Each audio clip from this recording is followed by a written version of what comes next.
બધાનું ખૂબ ખૂબ હૃદયપૂર્વકનું સ્વાગત છે આપ સૌનું ઇસ્કોન મેંગલુરુ શ્રી શ્રી રાધા ગોવિંદ મંદિર કુલાઈ તરફથી.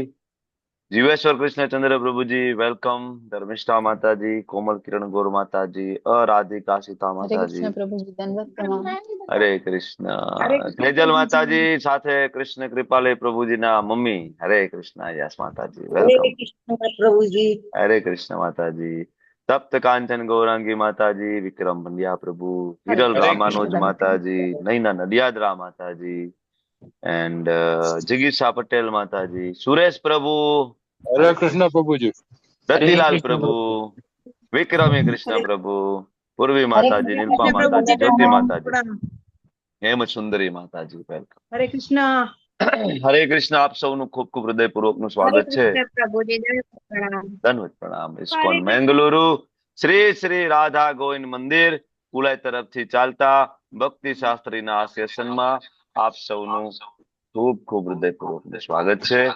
આપણે ચર્ચા કરી રહ્યા છીએ શ્રીમદ ભગવદ ગીતા અધ્યાય નંબર 2 અને એના પાર્ટ 1 ગઈકાલે આપણે શરૂઆત કરી દીધી. આજે આપણે પાર્ટ 2 તરફ આગળ વધી રહ્યા છીએ.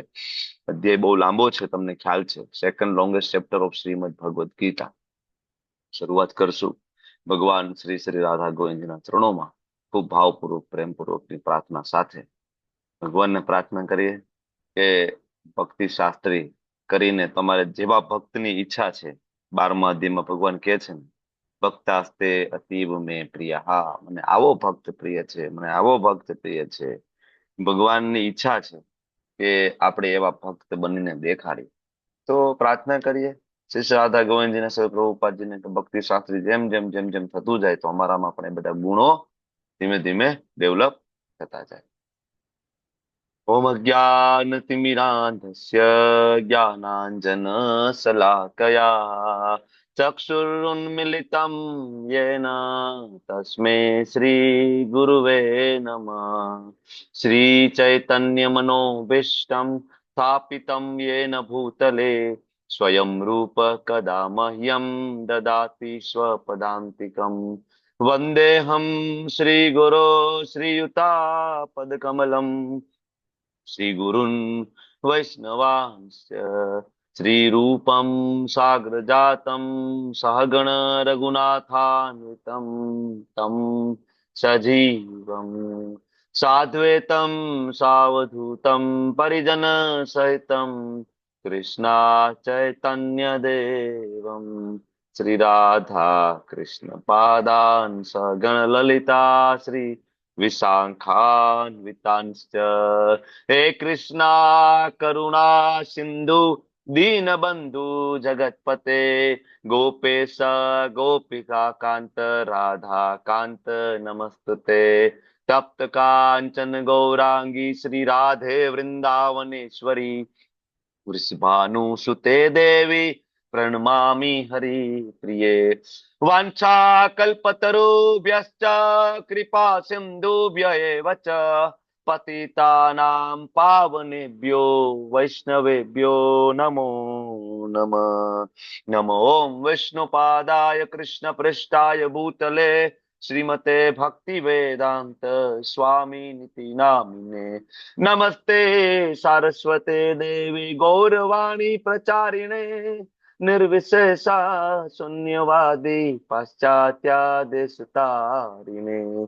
जय श्री कृष्ण चैतन्य प्रभु नित्यानंद श्री अद्वैत गदाधर श्रीवासादि गौर भक्त वृंद. हरे कृष्णा हरे हरे कृष्णा कृष्ण कृष्ण कृष्ण हरे हरे हरे हरे राम राम राम हरे राम राम हरे राम हरे हरे हरे हरे. हरे हरे હરે कृष्ण. કૃષ્ણ. प्रभु હરે કૃષ્ણ પ્રભુ. हरे कृष्णा प्रभु। धन्यवाद प्रणाम. श्री प्रभुपाद की जय. हरे कृष्ण. ખૂબ ખૂબ સ્વાગત છે આપ સૌનું. તમને બધાને એક નાનું એવું રિમાઇન્ડર આપી દઉં કે જે લોકોએ ભક્તિ શાસ્ત્રીના સર્ટિફિકેટ કોર્સમાં એનરોલ કર્યું હોય એને વિડીયો ચાલુ કરીને ક્લાસ ભરવો ફરજિયાત છે. તમારો સ્ક્રીનશોટ જ્યારે લેવામાં આવે છે ત્યારે તમારો વિડીયો એમાં ઓન હોય છે, કારણ ગઈકાલે ઘણા બધાનો વિડીયો ઓફ હતો. વિડીયો ઓફ હોય તો એટેન્ડન્સ કન્સિડર કરવી મુશ્કેલ છે, કારણ કે ભક્તિ શાસ્ત્રી છે એ સિરિયસ સ્ટડી છે. માઇક બંધ કરી દેજો માનસિક માતાજી તમારું. તો ભક્તિ શાસ્ત્રી છે સિરિયસ સ્ટડી છે, ગંભીરતા આપો એટેન્ટિવલી. ઓકે, તો ઠીક છે, એની ઇમરજન્સી કારણ હોય, ક્યારેક મહિનામાં એકાદ વખત, મહિનામાં 8 સેશન હોય, એકાદા સેશનમાં ક્યારેક ઇમરજન્સી સમજી શકાય, પણ ફ્રિકવન્ટલી ઇમરજન્સી બરાબર.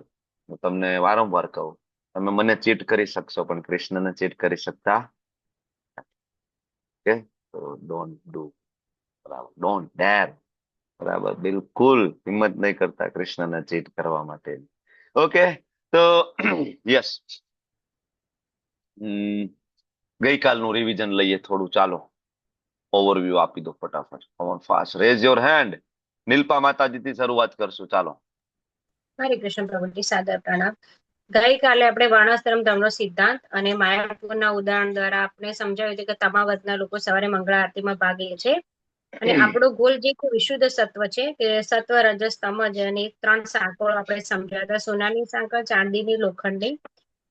ભક્તિ શાસ્ત્રીનો ગોલ બ્રાહ્મણ જેવા ગુણો પ્રાપ્ત કરવાનો છે. આપણે સમજ્યા હતા કે સૌ પ્રથમ હરિનામ દીક્ષા, બ્રાહ્મણ દીક્ષા અને સંન્યાસ દીક્ષા, અને ગુણ કર્મ વિભાગ પણ સમજાવ્યું હતું કે બ્રાહ્મણ સત્વગુણ, ક્ષત્રિય રજસ ગુણ, વૈશ્ય રજસ અને તમોગુણ, ને શૂદ્ર એ છે એ તમોગુણમાં આવે છે.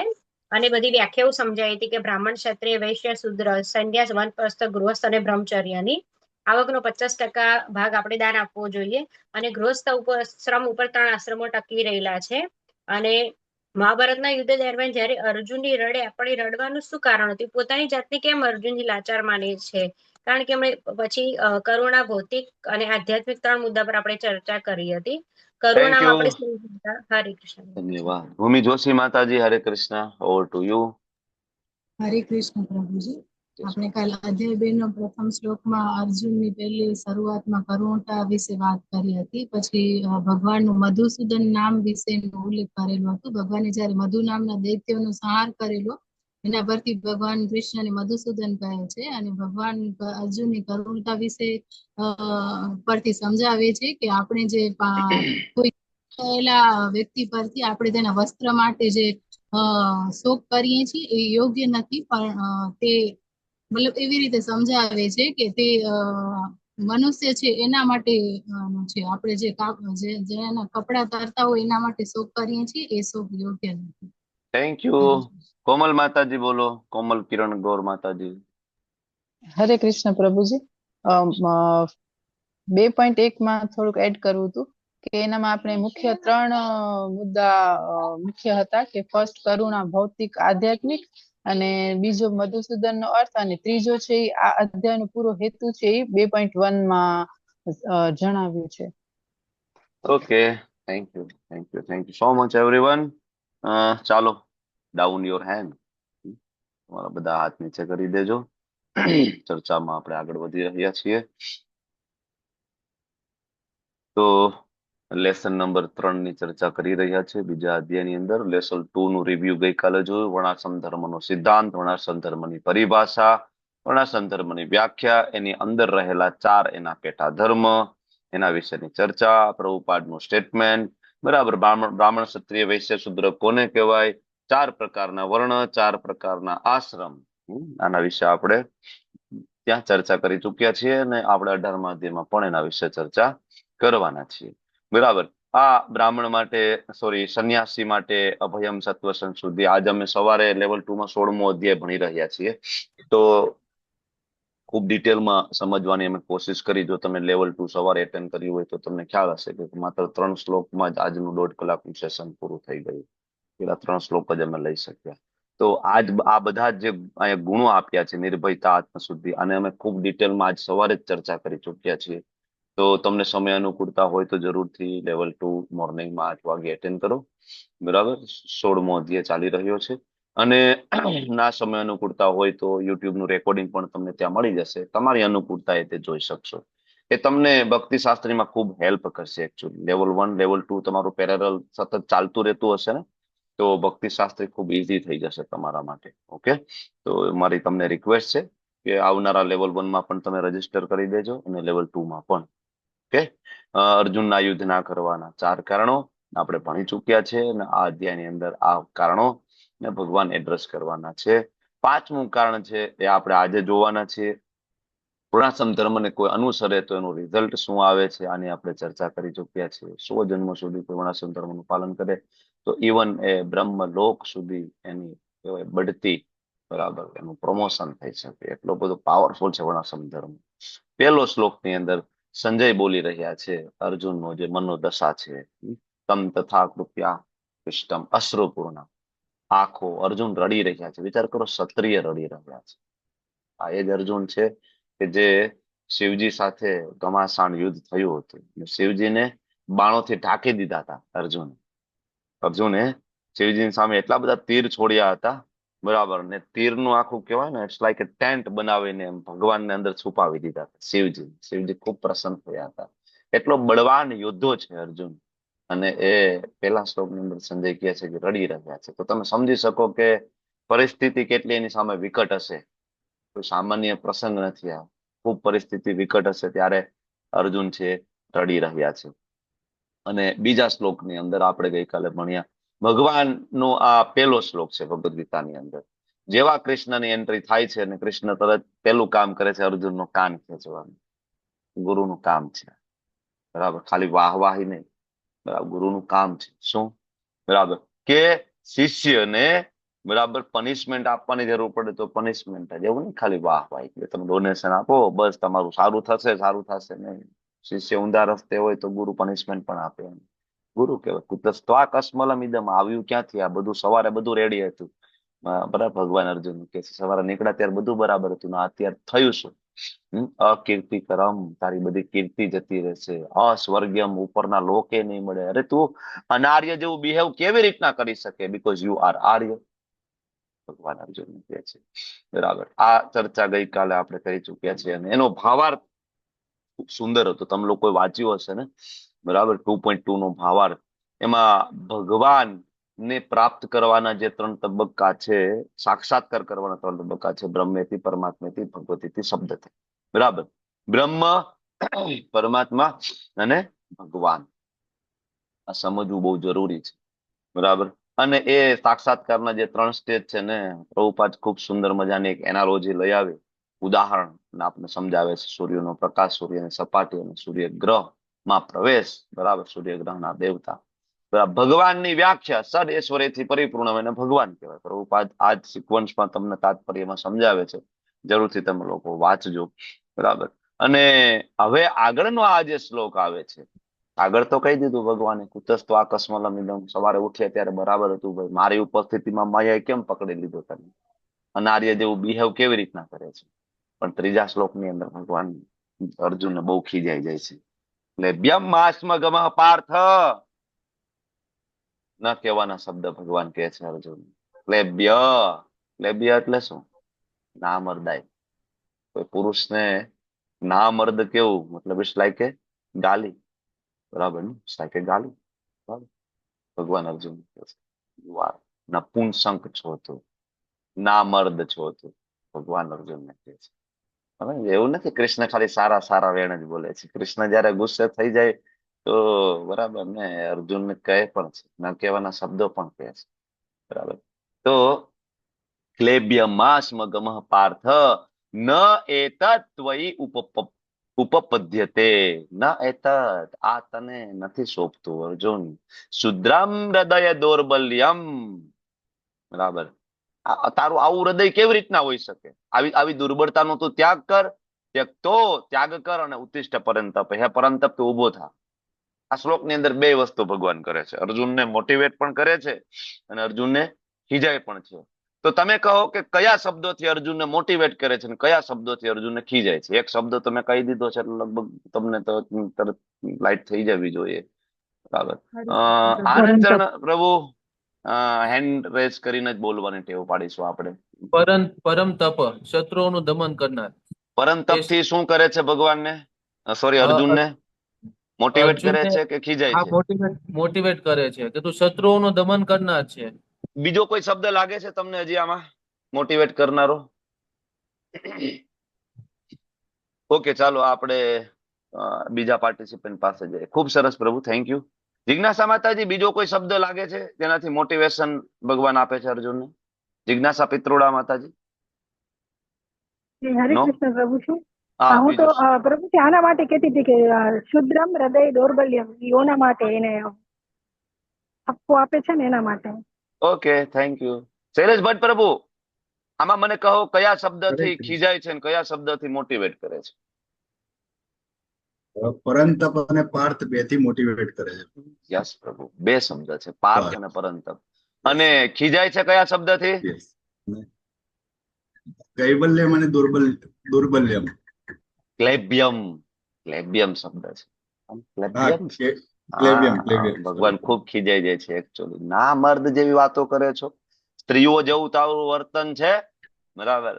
ને પ્રભુપાદનો ભાવાર્થ આપણે વાંચીશું પેલા, પછી આપણે ચર્ચા કરીશું. કમોન,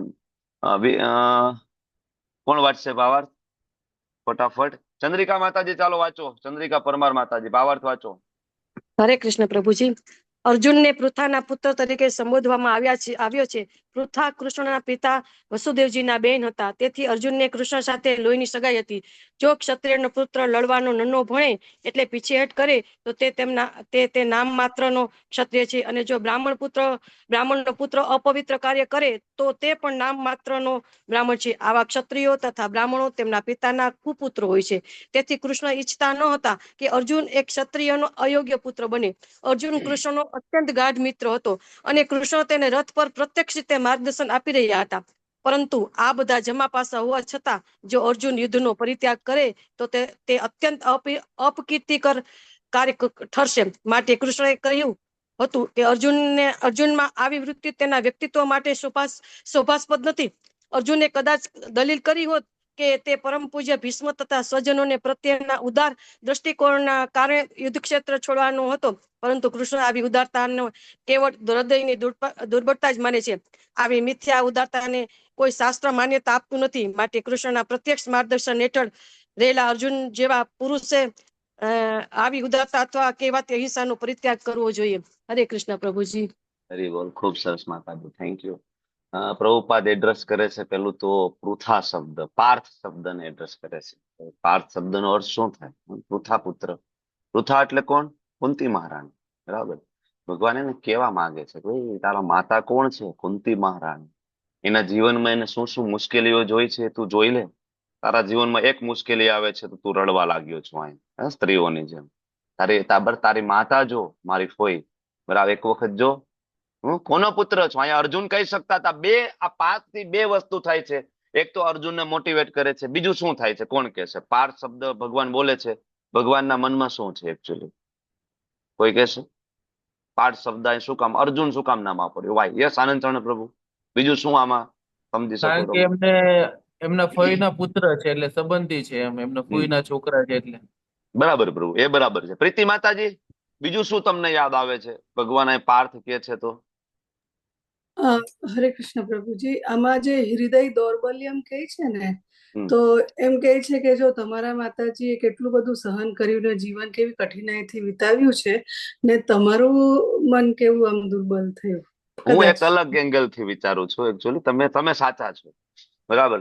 એકચ્યુઅલી આ પાર્થ જે શબ્દ ભગવાન મૂકે છે ને, બે કારણ છે. એક તો અર્જુનને મોટિવેટ કરવું, બીજું ભગવાન એના ભક્તોને ક્યારેય ભૂલતા નથી.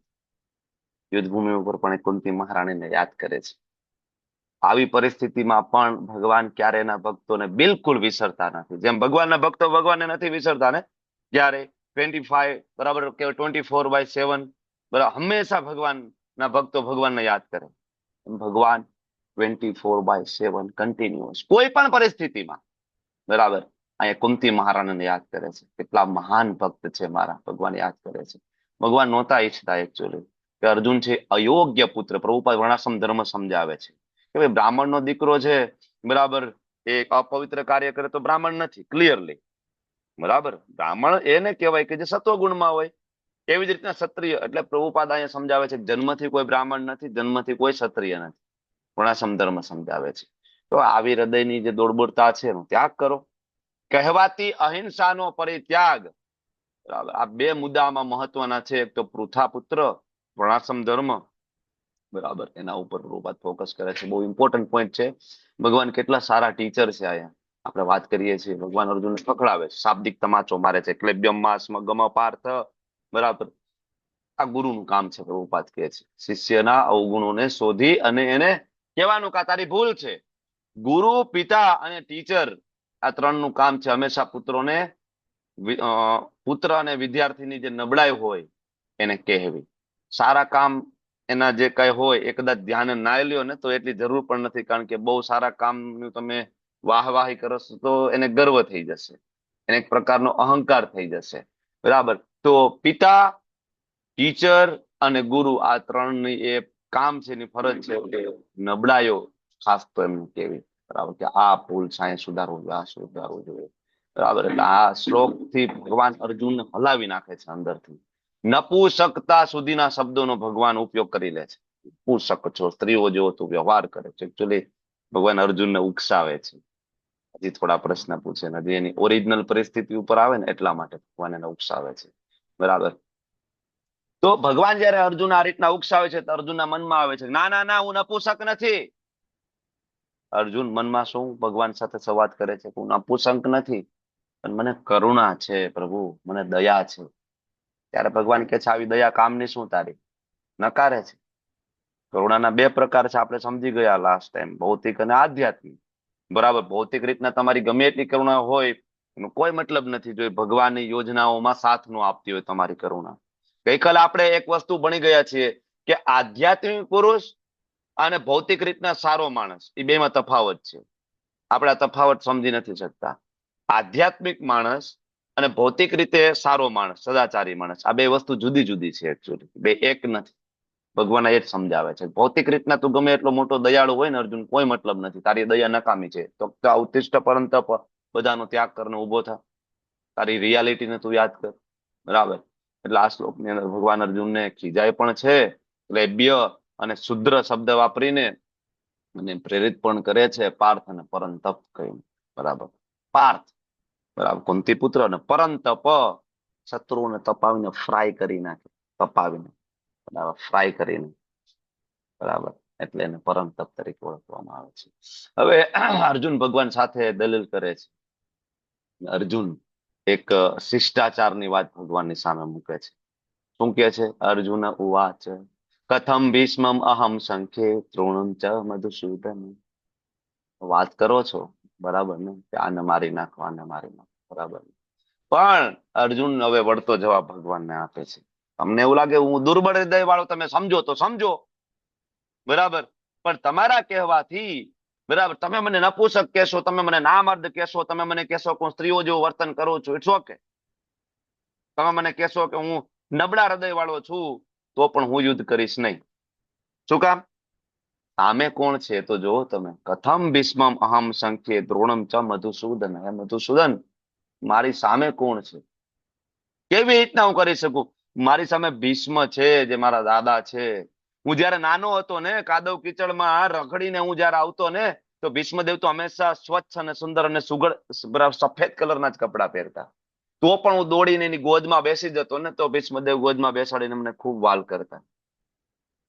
સૌથી વધારે મને પ્રેમ આપ્યો છે ભીષ્મદેવ. હું કેવી રીતના મારા દાદાને અત્યારે ભૂલી જઈ શકું? મારા એ ગુરુ દ્રોણ, મારા ગુરુને કેવી રીતના ભૂલી શકું કે એને પોતાના પુત્ર અશ્વત્થામાને જે પ્રેમ નથી આપ્યું, જે વિદ્યા નથી આપી, એ વિદ્યા મને આપી છે. એવી રીતના અત્યારે ભૂલી શકું? તમે કહો છો કે હું નબળા હૃદયનો છું, છો કે નબળા હૃદયનો છું, પણ યુદ્ધ નહીં કરું. ભીષ્મ દ્રોણ જેવા પૂજનીય પુરુષો છે. ઈસુ ભીહી પ્રતિયોત્સ્યામિ, તમે તો એમ કહો છો કે આનું વળતું આક્રમણ કરું, પણ પ્રભુ પૂજાહાર વરીસૂદન, આની તો પૂજા કરવી જોઈએ. પ્રતિયોત્સ્યામી તમે કહો છો, પણ આની તો પૂજા થવી જોઈએ. પ્રતિયોત્સ્યામી એટલે વળતું આક્રમણ, બરાબર. અર્જુન કે છે પૂજા અર્હો, બરાબર. ભગવાન આ પૂજનીય છે. તમે વાત કરો છો કે આને હું મારી નાખું, બરાબર, આના તો ચરણોમાં મારે ફૂલ અર્પણ કરવા જોઈએ, તમે કહો છો આના ઉપર હું બાણોની વર્ષા કરું. આ કન્ફ્યુઝન નું એક જ કારણ છે અર્જુન. 5 પ્રકારના શાસ્ત્ર. કયા 5 પ્રકારના શાસ્ત્ર આપણે આગળ ભણી ગયા? કયા કયા 5 પ્રકારના શાસ્ત્ર છે? ઉર્મિલા માતાજી, 5 પ્રકારના શાસ્ત્ર કયા કયા બોલો? હરે કૃષ્ણ પ્રભુજી. અર્થશાસ્ત્ર, ધર્મશાસ્ત્ર, કામશાસ્ત્ર, જ્ઞાનશાસ્ત્ર અને ભક્તિશાસ્ત્ર. ભક્તિશાસ્ત્ર, હરિબોલ. અર્થશાસ્ત્ર, કામશાસ્ત્ર, ધર્મશાસ્ત્ર, જ્ઞાનશાસ્ત્ર અથવા તો મોક્ષશાસ્ત્ર અને છેલ્લે ભક્તિશાસ્ત્ર. અર્જુન આમાં કન્ફ્યુઝ છે એકચ્યુઅલી. બરાબર. ધર્મશાસ્ત્ર પ્રમાણે વડીલો ઉપર હુમલો ના થઈ શકે, પણ નીતિશાસ્ત્ર, અર્થશાસ્ત્ર એવું કે છે કે દુષ્ટોને દંડ આપવો જોઈએ. 6 પ્રકારના આતતાઈઓ મનુસ્મૃતિમાંથી શ્લોક લઈને પ્રભુપાદ આપણે કોટ કરે છે ને, 6 પ્રકારના આતતાઈઓનો વધ થવો જોઈએ. ભણી ગયા ને આપણે ચેપ્ટર 1 ની અંદર. બરાબર, કે 6 પ્રકારના આતતાઈઓ. પણ અર્જુન કે છે કે 6 પ્રકારના આતતાઈઓનો વધ કરવો એ વાત સાચી છે નીતિશાસ્ત્ર પ્રમાણે, પણ ધર્મશાસ્ત્ર એવું કે છે કે તમારા રિલેટિવ ના હોવા જોઈએ. એ તમારા રિલેટિવ ના હોવા જોઈએ. આતતાયુ હોય અને રિલેટિવ હોય તો ધર્મશાસ્ત્ર એમ કે છે કે ક્ષમા કરી દેવી જોઈએ. બરાબર, એને ક્ષમા કરી દેવી જોઈએ. અર્જુન એટલે કન્ફ્યુઝ છે. ધર્મશાસ્ત્ર અર્થશાસ્ત્રની બરાબર સમજી નથી શકતા કે એનાથી ઉપરનું એક શાસ્ત્ર છે. બરાબર, તો એટલે સામાન્ય શિષ્ટાચાર છે એ શીખવે છે અહીંયા અર્જુન. તો આનું જે તાત્પર્ય છે એ નાનું એવું તાત્પર્ય પ્રભુપાદ આપે છે કે ભીષ્મ પિતામહ, દ્રોણાચાર્ય જેવા સન્માનીય પુરુષો સદૈવ પૂજનીય હોય છે. તેઓ આક્રમણ કરે તો પણ એમના ઉપર પ્રત્યાક્રમણ ના કરવું જોઈએ. આ તો સામાન્ય શિષ્ટાચાર છે. અર્જુન ભગવાન એજ્યુકેટ કરવાની કોશિશ કરે છે. બરાબર, અર્થશાસ્ત્ર પ્રમાણે, નીતિશાસ્ત્ર પ્રમાણે. ગુરુજનો સાથે વાકયુદ્ધ પણ ના થાય. અરે ઊંચા અવાજે ના બોલવું જોઈએ ગુરુજનો સાથે. તો તમે મને એમ કહો છો વળતો હુમલો કરીને મારી નાખો, કેવી રીતે શક્ય બને છે? શું કૃષ્ણ તેમના પિતામહ ઉગ્રસેન અથવા તો તેમના ગુરુ સાંદીપની મુનિ પર ક્યારે આક્રમણ કરી શકે? અર્જુનના મનમાં ચાલે છે ને, પ્રભુપાદ એના મનમાંથી ઉપાડીને તાત્પર્યમાં મૂકે છે. આને કહેવાય ભાવાનુવાદ.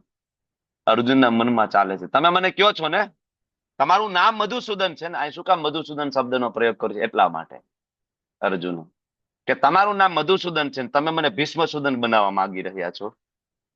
બરાબર, તમે મધુસૂદન છો, તમે તો વધ કર્યો છે ને મધુ અને કેટભનો. બરાબર છે, બે રાક્ષસ હતા. અર્જુન શું કે છે? ઠીક છે, બે રાક્ષસ હતા ને મધુ અને કેટભ. બરાબર, તમારા રિલેટિવ તો નહોતા ને? બરાબર, એ મારા રિલેટિવ છે. તમે ક્યારે વધ કર્યો છે તમારા ગુરુનો, તમારા દાદાનો? તમારી સામે ઉગ્રસેન મહારાજ હોય, તમે વધ કરો એનો? બરાબર, સાંદીપની મુનિનો વધ કરો. પ્રભુપાદ સમજાવે છે. બરાબર, આવી દલીલો પ્રસ્તુત કરે છે.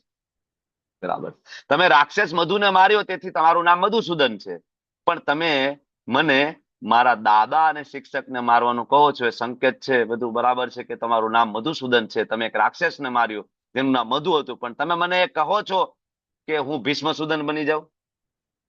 સુદન એટલે મારી નાખવું ટૂંકમાં. એટલે મધુ નામના રાક્ષસને માર્યો એટલે મધુસૂદન. ને ભીષ્મને મારી નાખે તો અર્જુન ભીષ્મસૂદન બની જાય ને. દ્રોણસૂદન, ભીષ્મસૂદન હું કેવી રીતના બન? Los Angeles, November 25, 1968, Bhagavad Gita 2.1 to 10. પ્રભુપાદજીનો લેક્ચર છે. પ્રભુપાદ તે સમજાવે છે. પ્રભુપાદ અર્જુનના મનમાં શું ચાલે છે એ જાણે છે, કૃષ્ણના મનમાં શું ચાલે છે એ જાણે છે. અને ઇવન આયા ભગવદ ગીતાના 2 શ્લોકની વચ્ચે જે નથી આપ્યું ને, પ્રભુપાદ એ પણ જાણે છે કે ત્યારે 2 ભક્ત અને ભગવાન એના મનમાં શું વિચાર કરે છે. પ્રભુપાદ એ જાણે છે. એને કહેવાય ભાવાનુવાદ. બરાબર, એટલા માટે આ ભગવદ ગીતા છે આખા વિશ્વની અંદર ફેમસ થઈ. એટલા માટે આ ભગવદ ગીતા વાંચીને લોકોનું જીવન પરિવર્તન થયું. હજારો ભગવદ ગીતા છે બજારની અંદર, અપ ટુ 1000 આવૃત્તિ છે અલગ અલગ. બરાબર, છતાં પણ વાંચીને લોકોનું જીવનમાં પરિવર્તન ના થયું. પ્રભુપાદની ભગવદ ગીતા આવ્યા પહેલા 700 જેટલી આવૃત્તિ તો ઇંગ્લિશમાં હતી. 700 ઇંગ્લિશમાં હતી ભગવદ ગીતા. અત્યારે કેટલી ભગવદ ગીતા છે, કેટલાય પોલિટિશિયને લખી છે, કેટલાય બિઝનેસમેને લખેલી છે, ઘણા બધાએ લખેલી છે, પણ એનાથી કઈ કોઈના જીવનમાં પરિવર્તન, ઇવન લખવા વાળાના પોતાના જીવનમાં પણ એ પરિવર્તન એ લેવલનું નથી આવ્યું. વાંચવા વાળાની તો બહુ તમે દૂરની વાત કરો, એને લખી છે એના જીવનમાં પણ એ લેવલની શુદ્ધતા નથી. કારણ કે એ બધો જ અર્થાનુવાદ છે. બરાબર, અને અર્થાનુવાદ કરતાય એની અંદર મોટા ભાગે તો પોતાના જ વિચારો છે. અર્થાનુવાદ કરે તો વાંધો નથી, પણ એની અંદર મોટા ભાગે પોતાના વિચારો, પોતે શું જાણે આ. પણ અહીંયા ભાવાનુવાદ છે. ભણી ગયા છે ને અર્થાનુવાદ ભાવાનુવાદ વચ્ચેનો તફાવત આપણે શરૂઆતના સેશનની અંદર. કન્ફ્યુઝન નથી ને હું બોલું છું એમાં? અર્થાનુવાદ ભાવાનુવાદ, ઓકે, ક્લિયર. તો હવે અહીંયા શ્લોક નંબર 2.4 બરાબર જે છે એ, અને તમે ભગવદ ગીતાનો શ્લોક ખોલો 1.8. એ બે શ્લોક ખાલી વાંચો અને તમારે એનું એક તફાવત મને તમારે કહેવાનો છે કે તમને શું એમાં સમાનતા અથવા બરાબર શું લાગે, ડિફરન્સ શું લાગે છે. બરાબર, જેને મળે એનરેજ કરજો એટલે તરત આપણે પછી આગળ વધીએ. ત્યાં શ્લોક છે એ બોલી રહ્યા છે દુર્યોધન, બરાબર, એના ગુરુને કહી રહ્યા છે. અહીંયા શ્લોક બોલી રહ્યા છે અર્જુન અને કૃષ્ણને કહી રહ્યા છે. એક તો આ તફાવત છે. કૃષ્ણ કૃપાલય પ્રભુ શું લાગે તમને, બોલો બહેનો. હરે કૃષ્ણ પ્રભુ, આ શ્લોક 8 માં એવું જ કહ્યું છે કે ભીષ્મ, કર્ણ, કૃપાચાર્ય, અશ્વત્થામા, વિકર્ણ જેવા મહાપુરુષો છે. અને એ શબ્દ અહીંયા છે કે આ યુદ્ધમાં ભીષ્મ તથા દ્રોણ જે પૂજનીય પુરુષો છે. ફરક શું લાગે બે શ્લોકમાં? ફરક શું લાગે? What is different? તફાવત શું છે? એ બંનેમાં શ્લોકમાં એવું છે કે શ્લોક 1.8 માં એમ કહે છે કે હંમેશા યુદ્ધમાં એ લોકો વિજેતા રહ્યા છે અને આમાં હું એમની સાથે કેવી રીતે યુદ્ધ કરીશ. અલગ મુદ્દો છે એક આમાં. કૃષ્ણ દવે માતાજી બોલો. હરે કૃષ્ણ પ્રભુજી, આમાં છે ને દુર્યોધન અને અર્જુનની બંનેની માનસિકતા ખબર પડે છે. એમ કે અર્જુન કયા લેવલે વિચારી શકે છે ને દુર્યોધન કયા લેવલે વિચારે. તમે નજીક છો પણ કયા લેવલે વિચારી શકે એ જ કહેવાનું છે. મતલબ દુર્યોધન છે એવું વિચાર, એને પેલા દ્રોણને આગળ કર્યા અને પછી ભીષ્મને આગળ કર્યા અને આમાં એ ભીષ્મને આગળ કરીને મતલબ એ પૂજનીય કે છે અને આમાં એમની મતલબ જે પેલું પોલિટિશિયન જેનો એનો નેચર છે ને એ ટાઈપની એ વાત કરે છે. બરાબર છે, પરફેક્ટ છે. બે શ્લોક જોવો તમે. ત્યાં શ્લોક બોલાયો છે દુર્યોધન દ્વારા અને ત્યાં શું કીધું છે? ભવાન ભીષ્મશ્ચ કર્ણશ્ચ. ભવાન એટલે કોને કે છે? આપ એટલે કોણ છે? ગુરુ દ્રોણ. પેલું નામ કોનું લીધું? ગુરુ દ્રોણ. બીજું કોનું? ભીષ્મનું. હવે અહીંયા આ શ્લોક અર્જુન દ્વારા બોલાયો, બરાબર, 2.4. એમાં જો કથમ ભીષ્મ અહમ સંખ્ય દ્રોણમ ચ મધુસૂદન, એમાં પેલું નામ કોનું આવ્યું? ભીષ્મનું. બીજું નામ કોનું આવ્યું? દ્રોણ. આની અંદર એક સિદ્ધાંત છુપાયેલો છે, એકચ્યુઅલી વૈષ્ણવ સિદ્ધાંત આની અંદર છુપાયેલો છે. જો દ્રોણાચાર્ય છે બ્રાહ્મણ છે અને ભીષ્મ છે ક્ષત્રિય છે, બરાબર, એટલે સદાચારની દ્રષ્ટિએ જોઈએ, શિષ્ટાચારની દ્રષ્ટિએ, તો દુર્યોધને દ્રોણનું સન્માન કર્યું છે કારણ કે બ્રાહ્મણ છે વર્ણાશ્રમ ધર્મ પ્રમાણે. અને ભીષ્મ છે એ કોણ છે? ક્ષત્રિય છે, બરાબર. પણ અહીંયા તમે જોવો અર્જુન દ્રોણાચાર્ય યોગમાં નિપુણ છે પણ ભીષ્મ છે ભગવાનના શુદ્ધ ભક્ત છે. ભીષ્મદેવ છે કોણ છે? ભગવાનના શુદ્ધ ભક્ત છે. તો અહીંયા જયારે અર્જુન જયારે સંબોધન કરે છે ત્યારે ભીષ્મ નામ પેલા લે છે. શું કામ? કારણ કે અર્જુનને ખબર છે, કારણ કે ભૌતિક દ્રષ્ટિકોણથી જોઈએ તો દ્રોણ મહાન છે, પણ આધ્યાત્મિક દ્રષ્ટિકોણથી ત્યારે તમે જયારે જોશો તો કોણ મહાન છે આની અંદર? ભીષ્મ. ભલે બ્રાહ્મણ નથી, ક્ષત્રિય છે, પણ ભીષ્મ મહાન છે કારણ કે 12 મહાજનમાંના એક મહાજન છે. જિજ્ઞાસા માતાજી લખે છે ચેટ બોક્સમાં. ભીષ્મ સામાન્ય નથી. દ્રોણ 12 મહાજનમાં નથી આવતા, પણ ભીષ્મ 12 મહાજનમાં ના એક છે. તો બ્રાહ્મણ કરતા પણ વૈષ્ણવ છે એ ઉપર છે. આના ઉપર તો ભક્તિ સિદ્ધાંત સરસ્વતી મહારાજે એટલી મોટી સભા સંબોધી હતી. કાશીની અંદર, વૃંદાવનની અંદર 4-5 મોટી સભાઓ સંબોધી હતી. ઘણા બધા બ્રાહ્મણો વિફરી ગયા હતા એકચ્યુઅલી. ભક્તિ સિદ્ધાંત સરસ્વતી મહારાજ એમની સાથે શાસ્ત્રાર્થ કર્યો હતો બધા બ્રાહ્મણો સાથે, બરાબર. અને ભક્તિ સિદ્ધાંત સરસ્વતી મહારાજે એસ્ટાબ્લિશ કર્યું હતું કે બ્રાહ્મણો કરતા વૈષ્ણવ છે એનાથી પણ ઉપર છે, કારણ કે બ્રાહ્મણો વર્ણાશ્રમ ધર્મ સુધીનું પાલન કરી શકે, પણ વર્ણાશ્રમ ધર્મ ઉપર એક ધર્મ છે જેનું નામ છે ભાગવત ધર્મ. ભાગવત ધર્મને ફોલો કરે છે એ ભક્ત છે અને એ સૌથી ઉપર છે. એસ્ટાબ્લિશ કર્યું હતું વૈષ્ણવ સિદ્ધાંત, બરાબર. તો અર્જુન છે એ વૈષ્ણવ છે એટલે વૈષ્ણવ સિદ્ધાંત જાણે છે. દુર્યોધન વૈષ્ણવ નથી તો એ વૈષ્ણવ સિદ્ધાંત નથી જાણતો, એટલે એને ખબર નથી. એ ભૌતિકતાની દ્રષ્ટિએ વિચારે છે. અને આ જ વસ્તુ છે શ્રીપાદ ભક્તિનો ઠાકોરજી પણ કહે છે કે જગતની અંદર ખરેખર કોઈ વ્યક્તિ સન્માનીય હોય તો એ કોઈ જ્ઞાની, કોઈ ધની, કોઈ પોલિટિશિયન માણસ, કોઈ તપસ્વી નથી. સૌથી વધારે સન્માનીય માણસ હોય, સર્વોચ્ચ સન્માનીય હોય તો એ ભગવાનનો શુદ્ધ ભક્ત છે, કારણ કે એ વ્યક્તિ છે એ ભગવાનના ગુણોને ધારણ કરીને કરે છે. સામાન્ય વસ્તુ નથી, ભગવાનના ગુણોને ધારણ કરે છે, બરાબર. તો આ મહત્વનો સિદ્ધાંત આ શ્લોકની અંદર છુપાયેલો છે, બરાબર. ભીષ્મ સુદન, અર્જુન વળતા પ્રહારમાં આવી ગયા. તમે મને ભીષ્મ સુદન બનાવવા માંગો છો, બરાબર.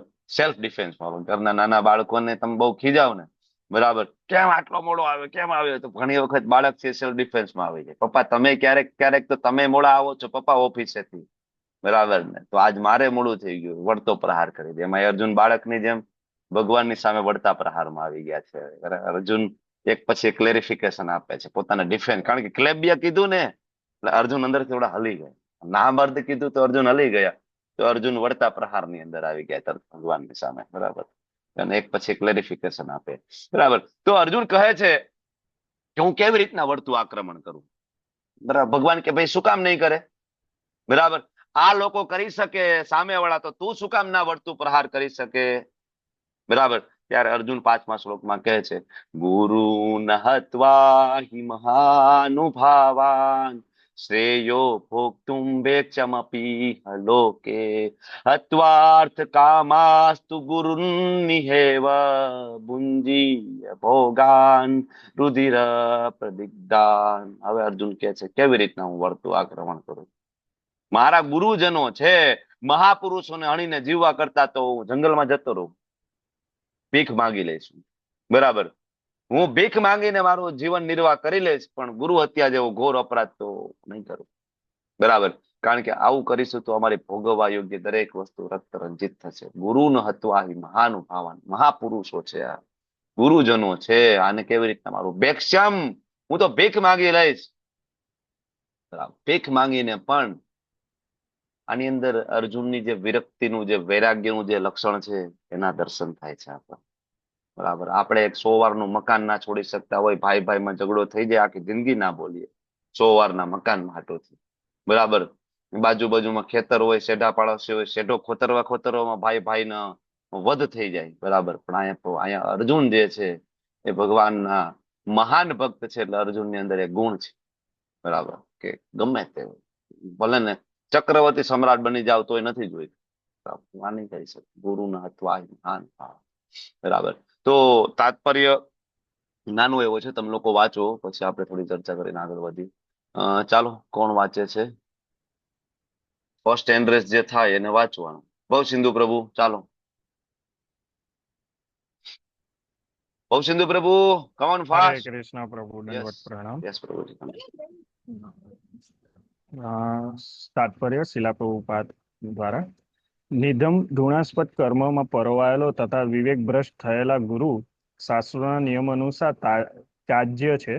દુર્યોધનની આર્થિક મદદને કારણે ભીષ્મ તથા દ્રોણને તેના પક્ષે રહેવાની ફરજ પડી હતી. જો કે માત્ર આર્થિક લાભ માટે જ આમ કરવું તેમના માટે યોગ્ય ન હતું. આવા સંજોગો હેઠળ તેમનો ગુરુનો આદર ખોઈ દીધો હતો. પરંતુ અર્જુન વિચારે છે કે આમ હોવા છતાં તેઓ પોતાના ગુરુજનો છે, તેથી તેમનો વધ કરીને ભૌતિક લાભ ભોગવવા એટલે લોહીથી ખરડાયેલી વસ્તુ ભોગવવા જેવું બને છે. હરે કૃષ્ણ.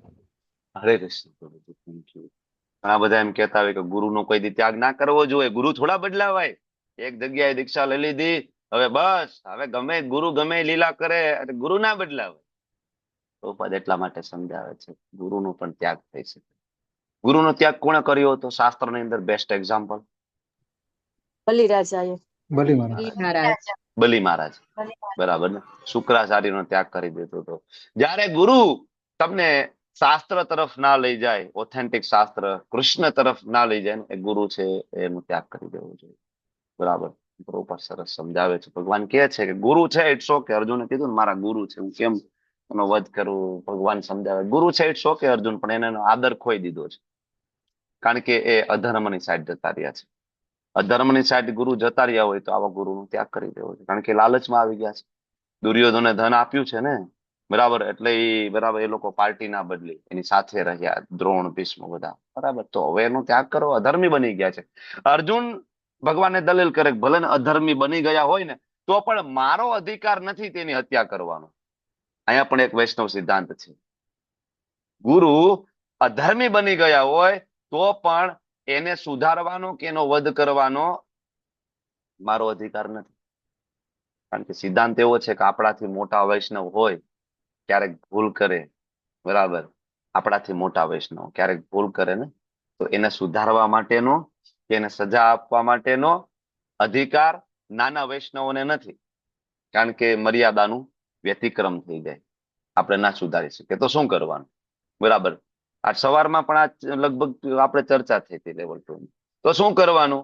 તો એનાથી જે સિનિયર હોય ને બરાબર, એના મેન્ટર હોય, એના ગાઈડ હોય, એને ઇન્ફોર્મ કરવું જોઈએ, એને કેવું છે કે આમાં આવું છે થોડું, તમે જોજો. બરાબર. તો એટલા અહીંયા અર્જુન કહે છે કે ભાઈ એનું સુધારવાનું કામ એના ગુરુનું છે. કોનું? ગુરુ દ્રોણ ને ભીષ્મને સુધારવાનું કામ મારું નથી, તો એના ગુરુ એને સુધારે. બરાબર, પણ એ સુધારવાનું કામ મારું નથી. એટલે મધુસૂદન પ્રભુ સમજાવે છે કે ભાઈ 3 દોષ જયારે ગુરુમાં આવે ને ત્યારે ગુરુનો ત્યાગ કરી દેવો જોઈએ. મહાભારત પ્રમાણે 3 દોષ. એક તો ગુરુ જયારે મિથ્યા અહંકાર ની અંદર આવી જાય ને, બરાબર, એને જ્ઞાનનો અહંકાર, તપનો અહંકાર, પોતાના પ્રભાવ, પોતાના ગુણનો અભિમાન જયારે આવે, અહંકારી બની જાય ને ગુરુ, આવા ગુરુનો ત્યાગ કરી દેવો જોઈએ. બીજું, ઉચિત અને અનુચિત વ્યવહાર વચ્ચેનો તફાવત જયારે ગુરુને ખબર ના પડે ને, આવા ગુરુનો ત્યાગ કરી દેવો જોઈએ. અને ત્રીજું, પાપમય કાર્યોમાં લિપ્ત થઈ જાય, 4 નિયમોનું પાલન ગુરુ ના કરે, આવા ગુરુનો ત્યાગ કરી દેવો છે. તો આ 3 કન્ડિશન છે આપી છે. મિથ્યા અહંકારમાં આવી જાય, ઉચિત અનુચિત વચ્ચેનો કોઈ તફાવત ખબર ના પડે, પાપમય કાર્યોની અંદર લિપ્ત થઈ જાય, તો આવા ગુરુનો ત્યાગ કરવો જોઈએ. બરાબર. તો તમને હું પ્રશ્ન પૂછું કે કોઈ વૈષ્ણવ હોય, બરાબર, એ તમને શરૂઆતમાં ભક્તિમાં લાવ્યા હોય, તિલક કરતા શીખડાવ્યું, પ્રભુપાદ કોણ છે સમજાવ્યું હોય, તમને ગ્રંથ આપે, બરાબર, પ્રભુપાદના બુક્સ કેમ વાંચવા, આ બધું તમને શીખડાવે, ભક્તિ કેમ કરવી બધું શીખડાવે. પછી એવું બને કે જેને તમને શીખડાવ્યું એ વૈષ્ણવ છે એ માયામાં પડી જાય. બરાબર. અને માયામાં પડી જાય એટલું ને, એ વૈષ્ણવ ધારો કે પાપમય જીવન જીવવા લાગે, તો તમે શું કરશો? Rays your hand. તમે એની સાથે શું કરશો? તમારે કહેવાનું છે શું કરશો તમે. શરૂઆત કરીએ રમણા મંજરી માતાજી. શું કરશો ભાઈ તમે? તમારા મેન્ટર છે એનું પતન થઈ ગયું, સપોઝ. હરે કૃષ્ણ પ્રભુજી. પહેલા તો એ આપણા મેન્ટર હતા એટલે એ આપણા શિક્ષા ગુરુ કહેવાયા. તો આપણે એના માટે પ્રાર્થના જ કરવી જોઈએ ભગવાનને કે જેમણે મને જ્ઞાન આપ્યું છે તેને પાછા ભક્તિમાં લાવો તમે અને એને શુદ્ધ ભક્ત બનાવો. Okay, yes. નીલપા માતાજી, શું કરવું જોઈએ? હરે કૃષ્ણ પ્રભુજી. હાલ તમે સમજાવે ને કે જે આપણે શિક્ષા ગુરુ હોય એમના જે ગુરુ હોય એને આપણે નમ્રતાથી જાણ કરવી જોઈએ. ઓકે, ખૂબ સરસ, થેન્ક યુ. ઉર્મિલા માતાજી, શું કરવું જોઈએ ભાઈ મેન્ટર નું પતન થઈ જાય તો? હરે કૃષ્ણ પ્રભુજી. આપણે એનો વિદ્રોહ કે કઈ ન કરવું જોઈએ, પણ ભગવાનને પ્રાર્થના કરી શકીએ કે એમને સદબુદ્ધિ આપે ને ફરી ભક્તિમાં લાવે, એનું પતન થાય. જાહેરાત કરવી જોઈએ કે ના કરવી જોઈએ? ના કરવી જોઈએ. એમને આપણે કહી શકીએ, વાત કરી શકીએ કે આવી રીતનું બન્યું છે. હિરલ રામાનુજ માતાજી, શું કહો છો તમે? તમારા મેન્ટર નું પતન થાય તમે શું કરો? સંબંધ રાખો એની સાથે, ના રાખો? કોન્ટેક્ટ રાખો, ના રાખો? શું કરો? હરે કૃષ્ણ પ્રભુજી. મતલબ એવું થાય ત્યારે આપણે પર્સનલમાં જઈને એકવાર એમનાથી વાત કરવી જોઈએ, જેથી એમને મતલબ યોગ્ય રીતે વાત કરવી જોઈએ. એમ કે એનું અપમાન કરીને વાત ન કરવી જોઈએ, એકવાર એવી રીતે ટ્રાય કરવી જોઈએ. એટલે તમે સુધારવા માટે ટ્રાય કરશો કે શેના માટે ટ્રાય કરવી જોઈએ એને? મતલબ કોઈ ભૂલ હોય તો એને નજરે દેખાડી શકાય એવી રીતે. આપણે તો હમણાં કીધું ને કે તમારાથી મોટા વૈષ્ણવને સુધારવા માટે તો તમે મર્યાદાનો વ્યતિક્રમ કરો છો, તમે તો સુધારી નથી શકતા, તો શું કરવું જોઈએ? બરાબર, એ પ્રશ્ન છે એકચ્યુઅલી. વિક્રમ પંડ્યા પ્રભુ, બોલો, શું કરશો ભાઈ તમારા મેન્ટર નું પતન થઈ ગયું તો? હરે કૃષ્ણ પ્રભુ. એમના જે ગુરુ હોય એમની સાથે વાત કરીને એમને સુધારવાનો પ્રયત્ન કરી શકાય પ્રભુ. હરે કૃષ્ણ. ગુરુને વાત કરી, સંબંધ રાખવાનો કે ના રાખવાનો, રિલેશન તમે રાખશો કે નહીં રાખો એની સાથે? એ પાપમય જીવનમાં છે અત્યારે. એમના માટે પ્રાર્થના કરીને સમજાવવાનો ટ્રાય કરી શકાય પ્રભુ. તમે એની સાથે રિલેશનશિપ રાખશો કે નહીં રાખો? રખાય પ્રભુ, કેમ કે એ પછી શું કહેવાય, એને સુધારવા માટે કંઈક તો કરવું પડે ને પ્રભુ. તો સંગ એવો રંગ, તમે બગડી ગયા તો શું થશે આગળ જતા એના સંગ ની અંદર? રિસ્ક નથી લાગતો? આપણને તો વિશ્વાસ હોય ને પ્રભુ. તો એને વિશ્વાસ હશે કે નહીં તમારા મેન્ટર છે? અમારા મેન્ટર છે, પણ મેન્ટર ના બી મેન્ટર સાથે વાત કરી શકાય ને પ્રભુ. એના દ્વારા સુધારવાનો, એટલે એના આપણે રહીશું તો આપણે નહીં બગાડીએ એમ. ઓકે, દીપક પટેલ પ્રભુ, શું કહો છો ભાઈ? હરે કૃષ્ણ પ્રભુજી. એમના માટે પ્રાર્થના કરીશું ને એમને નવા મુદ્દા આપો, નવા મુદ્દા. યસ, પ્રાર્થના થઈ ગઈ, પછી કયો બીજું શું કરશો? એમના નજીકના જે કઈ પહેલા એમના હોય એમને મળીને એમને સુધારવાના કઈ હોય તમે રિલેશનશિપ રાખશો કે નહીં રાખશો, એમની સાથે સંબંધ રાખશો કે નહીં રાખો?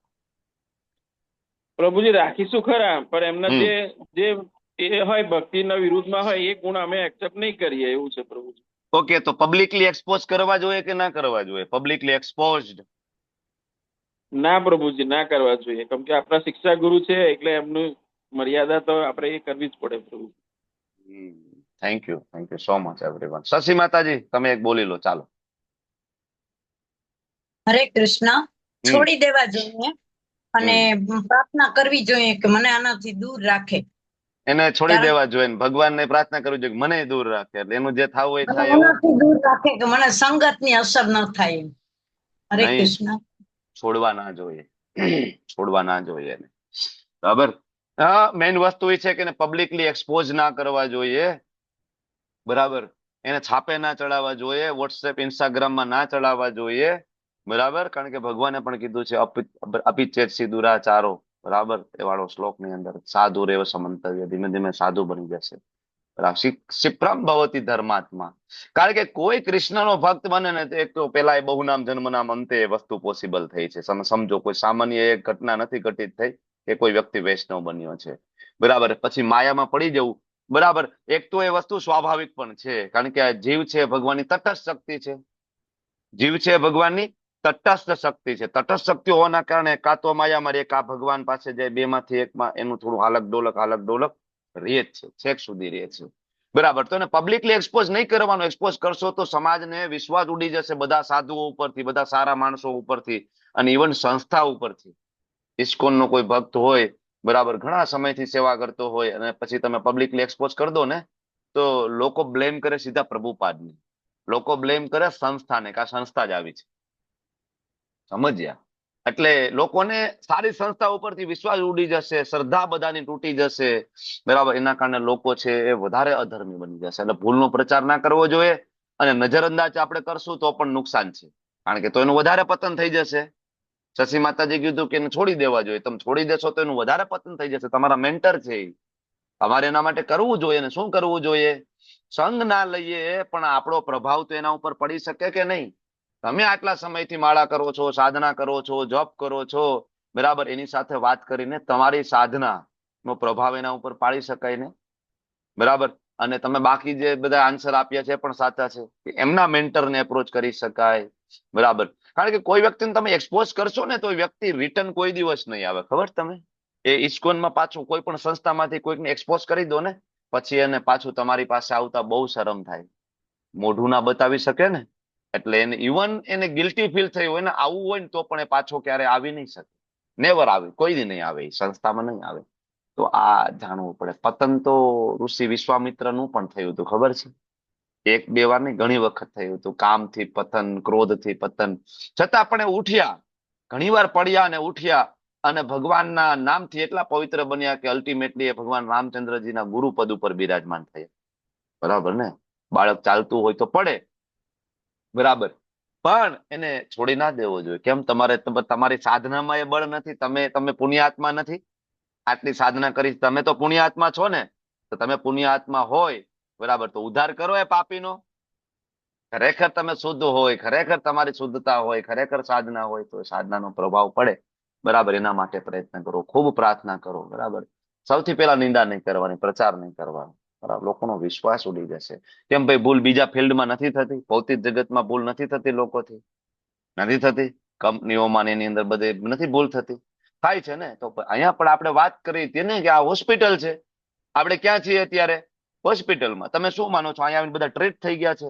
નહીં, અંડર ટ્રીટમેન્ટ છે. આપણે વાત થઈ હતી ને, કોઈક આઈસીયુમાં છે, કામ ક્રોધમાં ખૂબ લિપ્ત છે, કોઈક આઈસીયુમાં છે, કોઈક આઈસીયુ માંથી બહાર નીકળી ગયો છે, જનરલ વોર્ડમાં મૂકવામાં આવ્યો છે. હવે ઇટ્સ ઓકે, થોડું કામ ક્રોધ શાંત થયા છે આના, ઇટ્સ ઓકે. બરાબર. કોઈને હવે સ્પેશિયલ રૂમમાં મૂકવામાં આવ્યા છે, એની સાધના સારી થવા લાગી છે. બરાબર. અને કોઈને હવે બસ કહેવાય કે ડિસ્ચાર્જ આપવાની તૈયારી છે. સરસ માળા, બ્રહ્મ મુહૂર્તમાં ઉઠવાનું બધું પરફેક્ટ. પણ પેશન્ટ તો એ પણ છે, જ્યાં સુધી ભૌતિક પ્રકૃતિના 3 ગુણોમાં છે, દર્દી તો એ પણ છે જ. તો તમને બધી જ પ્રકારના લોકો મળશે હોસ્પિટલની અંદર. બરાબર ને? સિવિયરલી ઇન્જર્ડ લોકો મળશે, સામાન્ય શરદી થયેલા લોકો મળશે. એમ ભક્તિમાં પણ એવું થાય, સિવિયરલી ઇન્જર્ડ લોકો પણ મળશે, બરાબર. તો એની નિંદા ટીકા નહીં કરવાની, કારણ કે જીવ છે તટસ્થ શક્તિ છે, બરાબર. તટસ્થ શક્તિ છે એટલે આ વસ્તુ થવી પોસિબલ તો છે, કોઈ પણના જીવનમાં પોસિબલ છે. નિંદા ટીકા નહીં કરવાની. આ જેનો વારો હોય, કદાચ માયાદેવી આપણા ઉપર આવી થાય તો આપણું પણ પતન થઈ શકે છે, પોસિબિલિટી છે, બરાબર. તો આ જે શ્લોક જે છે એમાંથી આપણે શીખવાનું છે. હવે આગળ અર્જુન યુદ્ધ ના કરવાનું એનું અલ્ટિમેટ જે 5મું કારણ છે ભગવાનની સામે મૂકે છે નેક્સ્ટ શ્લોકની અંદર, બરાબર, કે અમે એ પણ જાણતા નથી કે અમારા માટે સારું શું છે, તમને જીતવા કે તેઓ દ્વારા જીતાઈ જવું.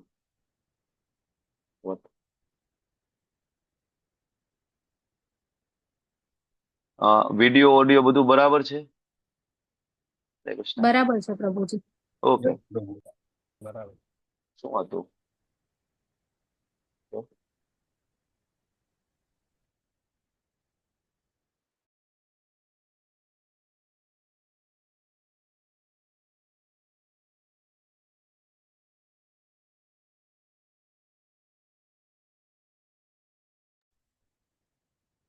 ઓકે, તો અમે એ પણ જાણતા નથી કે અમારા માટે સારું શું છે, તેમને જીતવા કે તેઓ દ્વારા જીતાઈ જવું. જો અમે ધૃતરાષ્ટ્રના પુત્રોનો વધ કરીશું તો અમને જીવિત રહેવાની ઈચ્છા થશે નહીં, છતાં તેઓ હવે રણક્ષેત્રમાં અમારી સામે ઉભા છે. અનિર્ણયતા, જાણતા નથી તો શું કરવું જોઈએ. ઘણા બધા રસ્તા છે અર્જુન, કે કઈ સમજાતો નથી. પ્રભુપાદજીનું તાત્પર્ય જે છે, બરાબર, એક પેરેગ્રાફ છે પણ એની અંદર અર્જુનના વિચારો, ગુણો અને મુક્તિ માટે કોણ યોગ્ય છે પ્રભુપાદે સમજાવે છે. ખરેખર કોણ મુક્ત થઈ શકે? મુક્તિ માટે સૌથી ઇમ્પોર્ટન્ટ જે લક્ષણ છે વિરક્તિ, બરાબર. 15મો અધ્યાય ઊંધા વૃક્ષનું ભગવાન એક્ઝામ્પલ આપી અને ભૌતિક જગત, આધ્યાત્મિક જગત ને સમજાવે છે. અને ત્યાં ભગવાન કહે છે કે ભાઈ આ ઊંધા વૃક્ષના મૂળને કાપી નાખો. શેનાથી કાપવાનું કે છે? કયું શસ્ત્ર વાપરવાનું કે છે 15મા અધ્યાયમાં ભગવાન? વિરક્તિનું શસ્ત્ર. અને એ યસ, વિરક્તિ. અને એ જે વિરક્તિ છે એ લક્ષણ ઓલરેડી અર્જુનમાં છે, બરાબર. એટલે આવો વ્યક્તિ છે મુક્તિ પામવા માટે સર્વથા સુપાત્ર હોય છે, કે જેની અંદર આ ક્વોલિટી હોય. અર્જુન કે મને રિઝલ્ટ ખબર નથી, શું કામ લડવું, બરાબર. અર્જુન 3 રીતે વિચારે છે. અર્જુન વિચારે છે કે જો જીતી જાય, ધારો કે હું યુદ્ધ કરું, અર્જુન કહે છે, હું જીતી જાઉં તો આ બધા મરી જાય. આ બધા મરી જાય તો એ મને પોસાય નહીં, મારા ગુરુ, મારા પિતા, મારા ભાઈ. બીજી વસ્તુ કે ધારો કે યુદ્ધ કરું ને હું હારી જાઉં તો મારા ભાઈઓ મરી જાય, અને ઇવન હું પણ મરી જાઉં તો એ પણ મને ગમે એવો, બરાબર, નિર્ણય નથી. અને ત્રીજું, અને હું યુદ્ધ ના કરું તો પણ આ લોકોને તો યુદ્ધ કરવું જ છે. સામેવાળા છોડવા માટે તૈયાર પણ નથી ને. દુર્યોધનને તો યુદ્ધ કરવું જ છે. દુર્યોધન તો એ નિર્ણયથી આવ્યો છે. એટલે અર્જુન એ ત્રીજો મુદ્દો વિચારે છે. ધારો કે હું એવું વિચારું ને કે મારે યુદ્ધ નથી કરવું, તો પ્રભુ આ લોકોને તો યુદ્ધ કરવું જ છે. આઈ એમ બ્લોક્ડ, મને સમજાતું નથી. હું અહીંયા ઉભો રહીશ અને ફાઇટ નહીં આપું, મારા ભાઈઓ મરી જશે. ફાઇટ કરીશ, સામે પણ મારા ભાઈઓ અને ગુરુ છે, મરી જશે. અને ત્રીજો નિર્ણય લઉં હું યુદ્ધ નથી કરું તો પણ એમને મારી નાખશે, કારણ કે એ છોડવાના નથી. તો હવે કઈ સમજાતું નથી કે શું કરવું. વેરી કન્ફ્યુઝડ, બરાબર. ત્યારે હવે જયારે કન્ફ્યુઝન થાય, બરાબર, તેના જીવનમાં પેલા તો આ જગતની અંદર દુઃખ છે એ ખબર પડે તો ભગવદ્ ગીતા માટેનો યોગ્ય કેન્ડિડેટ છે. અર્જુનને દુઃખ લાગ્યું હોય આ જગતની અંદર, તો એ અર્જુન છે ભગવદ્ ગીતા સમજી શક્યા, બરાબર. તો આ 5મું કારણ છે અનિર્ણયતા, કન્ફ્યુઝન, નથી સમજાતું શું કરવું જોઈએ, બરાબર. ત્યારે શું કરે છે અર્જુન? આ બહુ મહત્વની વસ્તુ છે. અહીંથી ભગવદ્ ગીતાનું કહેવાય ટર્નિંગ પોઈન્ટ ચાલુ થાય છે, બરાબર. ગીતાનું સરસ મજાનો શ્લોક છે, અને તમને જાણીને આનંદ પણ થશે કે તમારે કંઠસ્થ કરવાનો શ્લોક છે. તમારે આને પાકો કરવાનો છે, આનો અનુવાદ પણ પાકો કરવાનો છે, આનો ભાવાર્થ પણ તમારે વાંચવાનો છે. અને આની શ્લોકની એક્ઝામ છે એ બસ નજીકના ભવિષ્યમાં વિધિન અ વીક ચાલુ થઈ જશે, આ કાર્પણ્ય દોષો વાળા શ્લોકની એક્ઝામ. તો બધા પ્રિપેર રહેજો. તમને આજ ભક્તિ શાસ્ત્રીના ગ્રુપમાં એક લિંક આપવામાં આવશે. મોસ્ટલી ટાઈમ રહેશે ફ્રાઈડે, શુક્રવારે રાત્રે 9 થી 10 ની વચ્ચેનો સમય રહેશે, બરાબર. કોઈને અનુકૂળતા નહીં આવે તો બીજો એકાદો ટાઈમ સ્લોટ આપણે રાખવાની કોશિશ કરીશું, જે બપોરનો સમય હશે. કદાચ જે અલગ ટાઈમ ઝોનમાં જે છે એના માટે, કદાચ એને બહુ લેટ થઈ જતું હોય અને ના આપી શકે તો એક બીજી વ્યવસ્થા ઉભી કરીશું. બરાબર. અત્યારે ટેન્ટેટિવ હું તમને કહું છું કે આવતા શુક્રવારે, બુધવાર તો થઈ ગયો, ગુરુવાર, શુક્રવાર, પરમ દિવસે રાત્રે આ શ્લોકની આપણે એક્ઝામ લેવાની શરૂઆત કરવાની. શુક્રવારે રથયાત્રા છે. હા, આ વખતે યસ. એટલે રથયાત્રામાંથી આવતા જ લેટ થઈ જાય તો શનિવારે જોઈશું આપણે. તમને મેસેજ આવી જશે, ડોન્ટ વરી. જે કઈ હશે તે ત્યાં આપણે અપડેટ કરીશું. Don't be panic. ઓકે. તો હવે આ શ્લોક ત્યાં ટર્નિંગ પોઈન્ટ ચાલુ થાય છે. મને અર્જુન ભગવાનને કહે છે, કાર્પાન્ય દોષો પહત સ્વભાવ. તમે માઇક ચાલુ કરીને મારી સાથે ગાઈ શકો છો. ખૂબ સુંદર શ્લોક છે. ફરીથી પહેલેથી ગાઈએ. કાર્પાન્ય દોષો પહત સ્વભાવ પૃચ્છામ ધર્મ સમચેતા યત્રે સ્થિતં બ્રૂહિ તન્મે શિષ્યસ્તેહં સાધુનાં પ્રપન્નમ.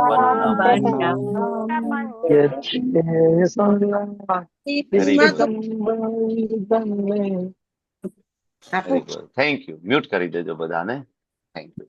કાર્પણ્ય દોષો પહત સ્વભાવ. સ્વીકારવું પડે ને કે હું કૃપણ છું. સૌથી પહેલા તો એ જરૂરી છે. આપણાથી એ સ્વીકારાતો નથી. હું કૃપણ છું. મને સમજાતું નથી, મને ખબર પડતી નથી. પેલા આ તો સ્વીકારવું પડે ને. આપણે તો એવું માનીએ છીએ કે હું બહુ બુદ્ધિમાન છું, મારાથી બીજું કોઈ ઇન્ટેલિજન્ટ છે જ નહીં આ જગતનું. ત્યાં સુધી ભગવદ્ ગીતા કેવી રીતના આપણે સમજી શકીએ? ભગવદ્ ગીતાની શરૂઆત છે કૃપણતાથી થાય. અર્જુન સ્વીકારે છે કે ભાઈ હું કૃપણ છું. ભાઈ કૃપણ હોવું એટલે કે આપણી પાસે જે હોય એ ના આપવું. કૃપણ છે બ્રાહ્મણનો વિરોધી શબ્દ છે. બ્રાહ્મણ છે આપે, અને કૃપણ એને કહેવાય કે જે હોય પણ ના આપે. તો અર્જુન પાસે શું છે? અર્જુન પાસે પોતાનો ક્ષત્રિય ધર્મ છે, અર્જુન પાસેનું બળ છે, અને છતાં પણ અર્જુન વિચારે છે હું તો કૃપણ છું, મારો ક્ષત્રિય ધર્મ, મારું ક્ષત્રિયતા, મારું બળ, કૃષ્ણ હું તમારી સેવામાં નથી વાપરી શકતો, હું કૃપણ છું, નથી આપી શકતો. તો આવા કૃપણ દોષોથી પહટ સ્વભાવ, બરાબર, પૃચ્છામિ ત્વામ ધર્મ સમૂઢ ચેતા. હું તમને પૂછી રહ્યો છું શું?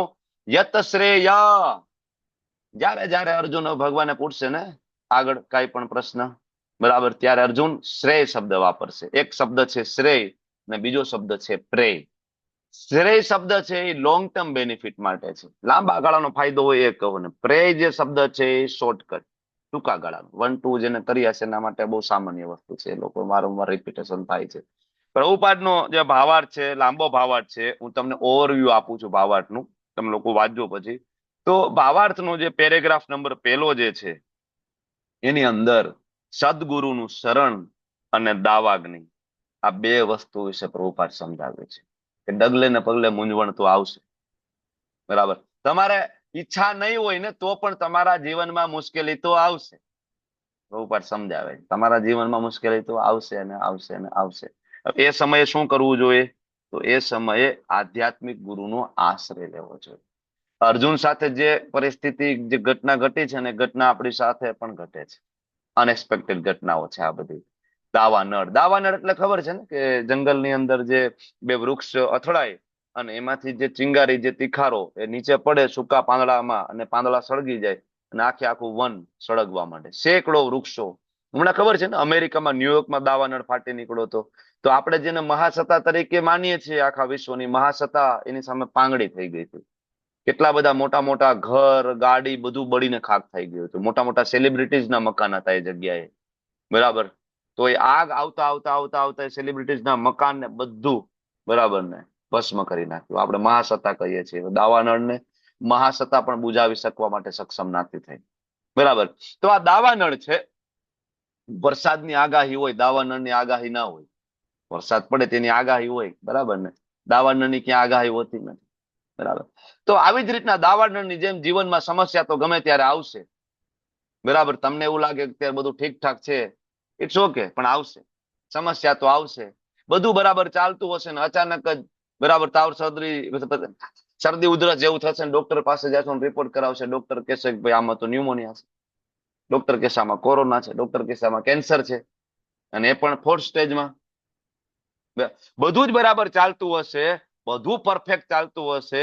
સવારે ઉઠ્યા, ખૂબ જ ઉત્સાહ છે, ઘર પરિવાર સાથે, પત્ની બાળકો સાથે લંડન જઈ રહ્યા છીએ, શિફ્ટ થવાનું છે, ફરવા જઈ રહ્યા છે, બિઝનેસ માટે જઈ રહ્યા છે, બધું પરફેક્ટ. બરાબર ને? બપોરે ફ્લાઇટ ઉપડે છે અમદાવાદ એરપોર્ટ થી, within 30 second plane crash, finish. પાછળના બધાના જીવનમાં દાવાનળ ફાટી નીકળો કે નહીં? પછી ભલે ને તમે કદાચ ભૂતપૂર્વ ચીફ મિનિસ્ટર કેમ ના હોય ગુજરાતના, બરાબર ને? આપણા માનનીય ચીફ મિનિસ્ટર પણ બરાબર એની અંદર કહેવાય ને કે કાળનો કોળિયો બની ગઈ. તો આ એક્ઝામ્પલ છે. દાવાનળ ફાટી નીકળે, કોઈને ના મૂકે, ગમે એટલો મોટો રાજકારણી વ્યક્તિ હોય કે ગમે તે હોય. કોઈ સામાન્ય વ્યક્તિ તો હતા જ નહીં ને, કારણ કે અમદાવાદ થી લંડન જઈ રહ્યા છે તો કોઈ સામાન્ય તો હતા નહીં. ધનાઢ્ય પરિવાર હશે, ધનાઢ્ય વ્યક્તિ હશે, હાઈલી એજ્યુકેટેડ લોકો હશે, મોસ્ટલી જે જઈ રહ્યા છે. પણ કાંઈ તમારું જ્ઞાન કામ ના આવે, તમારી પોસ્ટ પોઝિશન કાંઈ ના કામ આવે, દાવાનળ ફાટી નીકળે. કોઈ ભવિષ્યવાણી હોતી નથી. પણ આવો દાવાનળ જયારે ફાટી નીકળે તો પાછળના લોકો ભગવાનને કોસતા હોય છે, બરાબર? એ સમજી નથી શકતા કે શું ઘટના એકચ્યુઅલી ઘટી, કેવી રીતના ઘટી. તો આ સમયે ગુરુનું શરણ લેવું જોઈએ. પ્રભુપાદ પહેલા પેરેગ્રાફના સમજાવે છે, ગુરુનું શરણ છે ને એ ઓપ્શનલ નથી, ગુરુનું શરણ કમ્પલસરી છે. અને આ શ્લોકની અંદર એક છુપાયેલો વૈષ્ણવ સિદ્ધાંત છે. કયો? શિષ્યસ્તેહમ સાધિમામ ત્વમ પ્રપન્નમ. અર્જુન તમને બધાને, ભક્તિ શાસ્ત્રી કરી રહેલા દરેક પાર્ટિસિપેન્ટના અર્જુનજી કહે છે કે તમારે ઇનિશિયેશન લેવું જોઈએ, દીક્ષા લેવી જોઈએ. અને આ ઓપ્શનલ નથી, આ કમ્પલસરી છે. તમારે ખરેખર આના વિશે વિચારવું જોઈએ, કારણ કે ભગવદ્ ગીતાની શરૂઆત જ ઇનિશિયેશન થી થાય છે. ભગવદ્ ગીતાની શરૂઆત દીક્ષાથી થાય છે. અર્જુન છે અહીંયા ઇનિશિયેશન. ભગવાનને કહે છે કે નહીં, હું તો તમારો ઇનિશિયેટેડ ડિવોટી છું, આઈ એમ યોર, બરાબર, ડિસાઇપલ, તમે મને જ્ઞાન આપો. બરાબર? ગુરુ શરણ ઓપ્શનલ નથી, ઇટ ઇઝ કમ્પલસરી. તો ગુરુનું શરણ કેવી રીતના લેવું, બરાબર, ધીમે ધીમે આગળ આવશો તો સમજાવશું તમને. તો આ છે પેલો પેરેગ્રાફ. બીજો જે પેરેગ્રાફ છે એમાં પ્રભુપાદ સમજાવે છે કે મૂંઝવણમાં કયો વ્યક્તિ પડે. જે વ્યક્તિ કૃપણ છે એ વ્યક્તિ મૂંઝવણમાં પડશે. મનુષ્ય શરીર જેને મળ્યું છે છતાં પણ જે વ્યક્તિ મનુષ્ય શરીરનો ઉપયોગ નથી કરતો, 24 કલાક આહાર, નિંદ્રા, ભય અને મૈથુન, આની પાછળ જે વ્યક્તિ ડૂબેલો છે, બરાબર, આ વ્યક્તિ અલ્ટિમેટલી મૂંઝવણમાં પડશે. બાકી જેને પોતાના સમયનું પ્રોપર વિભાજન કર્યું છે, 8 કલાક 8 કલાક 8 કલાક, આચાર્યો આપણને કહ્યું છે 8 કલાક ખાવા પીવાના, સુવાના, ઊંઘવાના, બીજા 8 કલાક છે જોબના, બરાબર, નોકરીએ જવાના, ત્યાંથી પાછા આવવાના અને કામ કરવાના 8 કલાકની અંદર. ત્રીજા 8 કલાક છે completely reserved for Krishna, completely reserved. એમાં તમારું બ્રહ્મ મુહૂર્તની મંગલા આરતીથી લઈ, બરાબર, તમારી 16 માળા, તમારું ભાગવતમ રીડિંગ, ભગવદ્ ગીતાનું ક્લાસ, બરાબર, તમારું બુક ડિસ્ટ્રીબ્યુશન, વૈષ્ણવ સેવા, આ બધું ઇન્ક્લુડિંગ 8 અવર્સ. આ મિનિમમ ક્રાઇટેરિયા છે, બરાબર. આ ના કરીએ ને આપણે તો આપણે પણ કૃપણ છીએ, કારણ કે સમય કૃષ્ણએ આપણને આપ્યો છે અને બધાને સરખો આપ્યો છે સમય. અને જો આપણે એનું ઇન્વેસ્ટમેન્ટ કૃષ્ણમાં નહીં કરીએ ને તો કૂતરા બિલાડાની જેમ આ એક દિવસ આપણે પણ આ જગતનો ત્યાગ કરશું અને પાછા મિસલીવનીમાં જતા રહેશું. આ પેરેગ્રાફ નંબર 2. પેરેગ્રાફ નંબર જે 3 છે એમાં કૃપણની માનસિકતા કેવી હોય, બરાબર, ઉપાધ્યાય સમજાવે છે. કૃપણ છે એની માનસિકતા કેવી હોય, કઈ રીતના એ પોતાનું જીવન જીવતો હોય છે. પોતાના પરિવારમાં જ એટલો બધો ડૂબેલો હોય છે ને એને એમ થતું હોય છે કે આ પરિવાર એક દિવસ એને મૃત્યુમાંથી ઉગારી લેશે, બરાબર. આવી કૌટુંબિક જે આસક્તિ છે ને, આ નિમ્ન કક્ષાની આસક્તિ છે, બરાબર. ને આ આસક્તિ પશુમાં જોવા મળે છે, બરાબર. તો છેલ્લો જે મુદ્દો છે એ જ પેરેગ્રાફની અંદર કે ત્યાં મૈત્રી ભરી જે ચર્ચાઓ છે બંધ કરે છે ને હવે ગુરુ શિષ્ય વચ્ચેનો ગંભીર ચર્ચાઓ ચાલુ થાય છે, બરાબર. આ પ્રભુપાદનો પાવર તમે જરૂરથી સરસ વાંચજો, કારણ કે આ શ્લોક જે છે ખૂબ જ મહત્વનો છે. તમારામાં જો આ અર્જુનને જે એટીટ્યુડ થી ભગવદ્ ગીતા સાંભળી રહ્યા છે, આ એટીટ્યુડ નહીં હોય તમે ભગવદ્ ગીતા નહીં શીખી શકો. એટીટ્યુડ છે કૃપણતા, બરાબર. પદ્ધતિ છે શિષ્યસ્તેહમ. એટીટ્યુડ અને પદ્ધતિ પ્રોપર ચેઇનની અંદર તમે જઈને ભગવદ્ ગીતા નહીં સમજો તો તમને નહીં સમજાય. ટર્નિંગ પોઈન્ટ છે. લાખો લોકો ભગવદ્ ગીતા વાંચે છે, શું કામ નથી સમજી શકતા? હજી તો ભગવદ્ ગીતાની શરૂઆત થઈ પણ નથી. 2.7 ભલે આપણે પહોંચી ગયા, ભગવદ્ ગીતાની શરૂઆત નથી થઈ. ભગવદ્ ગીતાનો પહેલો શ્લોક છે 2.11 અથવા તો 2.13 કહેવામાં આવે છે. તમને કોઈ પૂછે કે ભગવદ્ ગીતાનો પહેલો શ્લોક કયો છે, એ એકચ્યુઅલી 1.1 નથી, બરાબર, 2.11 અથવા 2.13. ત્યાંથી ભગવદ્ ગીતાની ટીચિંગ શરૂઆત થઈ છે. આ ભગવદ્ ગીતાની શરૂઆત થઈ જ નથી હજી તો, બરાબર. હજી તો ચાલી રહ્યું છે, ભૂમિકા છે આ બધી, બરાબર. તો અહીંયા અર્જુન કન્ફેસ કરે છે નબળાઈ છે, આપણને આપણી નબળાઈઓ કહેવામાં શરમ આવે છે ને, એમાંથી પેલા બહાર નીકળી જવું જોઈએ કે હું તો ધર્મ સમોર છું, બરાબર. ક્ષત્રિય છું, લડવું જોઈતું તું, ના લડ્યો તમારી પ્રસન્નતા માટે, બરાબર. એટલે અહીંયા અર્જુન છે સ્વીકારે છે, સંકુચિતતા યુક્ત દુર્બળતાના કારણે મારું કર્તવ્ય ભૂલી ગયો, મનની બધી સ્વસ્થતાને ખોઈ બેઠો. આવી સ્થિતિમાં તમને પૂછું છું, તમે કયો, મારા તર્ક મેં બધા મૂકી દીધા, મારું જ્ઞાન એ બધું મૂકી દીધું, બરાબર, કોઈ મતલબ નથી રહ્યો. ગમે એટલી મહેનત કરી લો, ભૌતિક જગતમાં ગમે એટલું તમે જ્ઞાન પ્રાપ્ત કરી લો, અનિર્ણયતા હંમેશા રહેશે.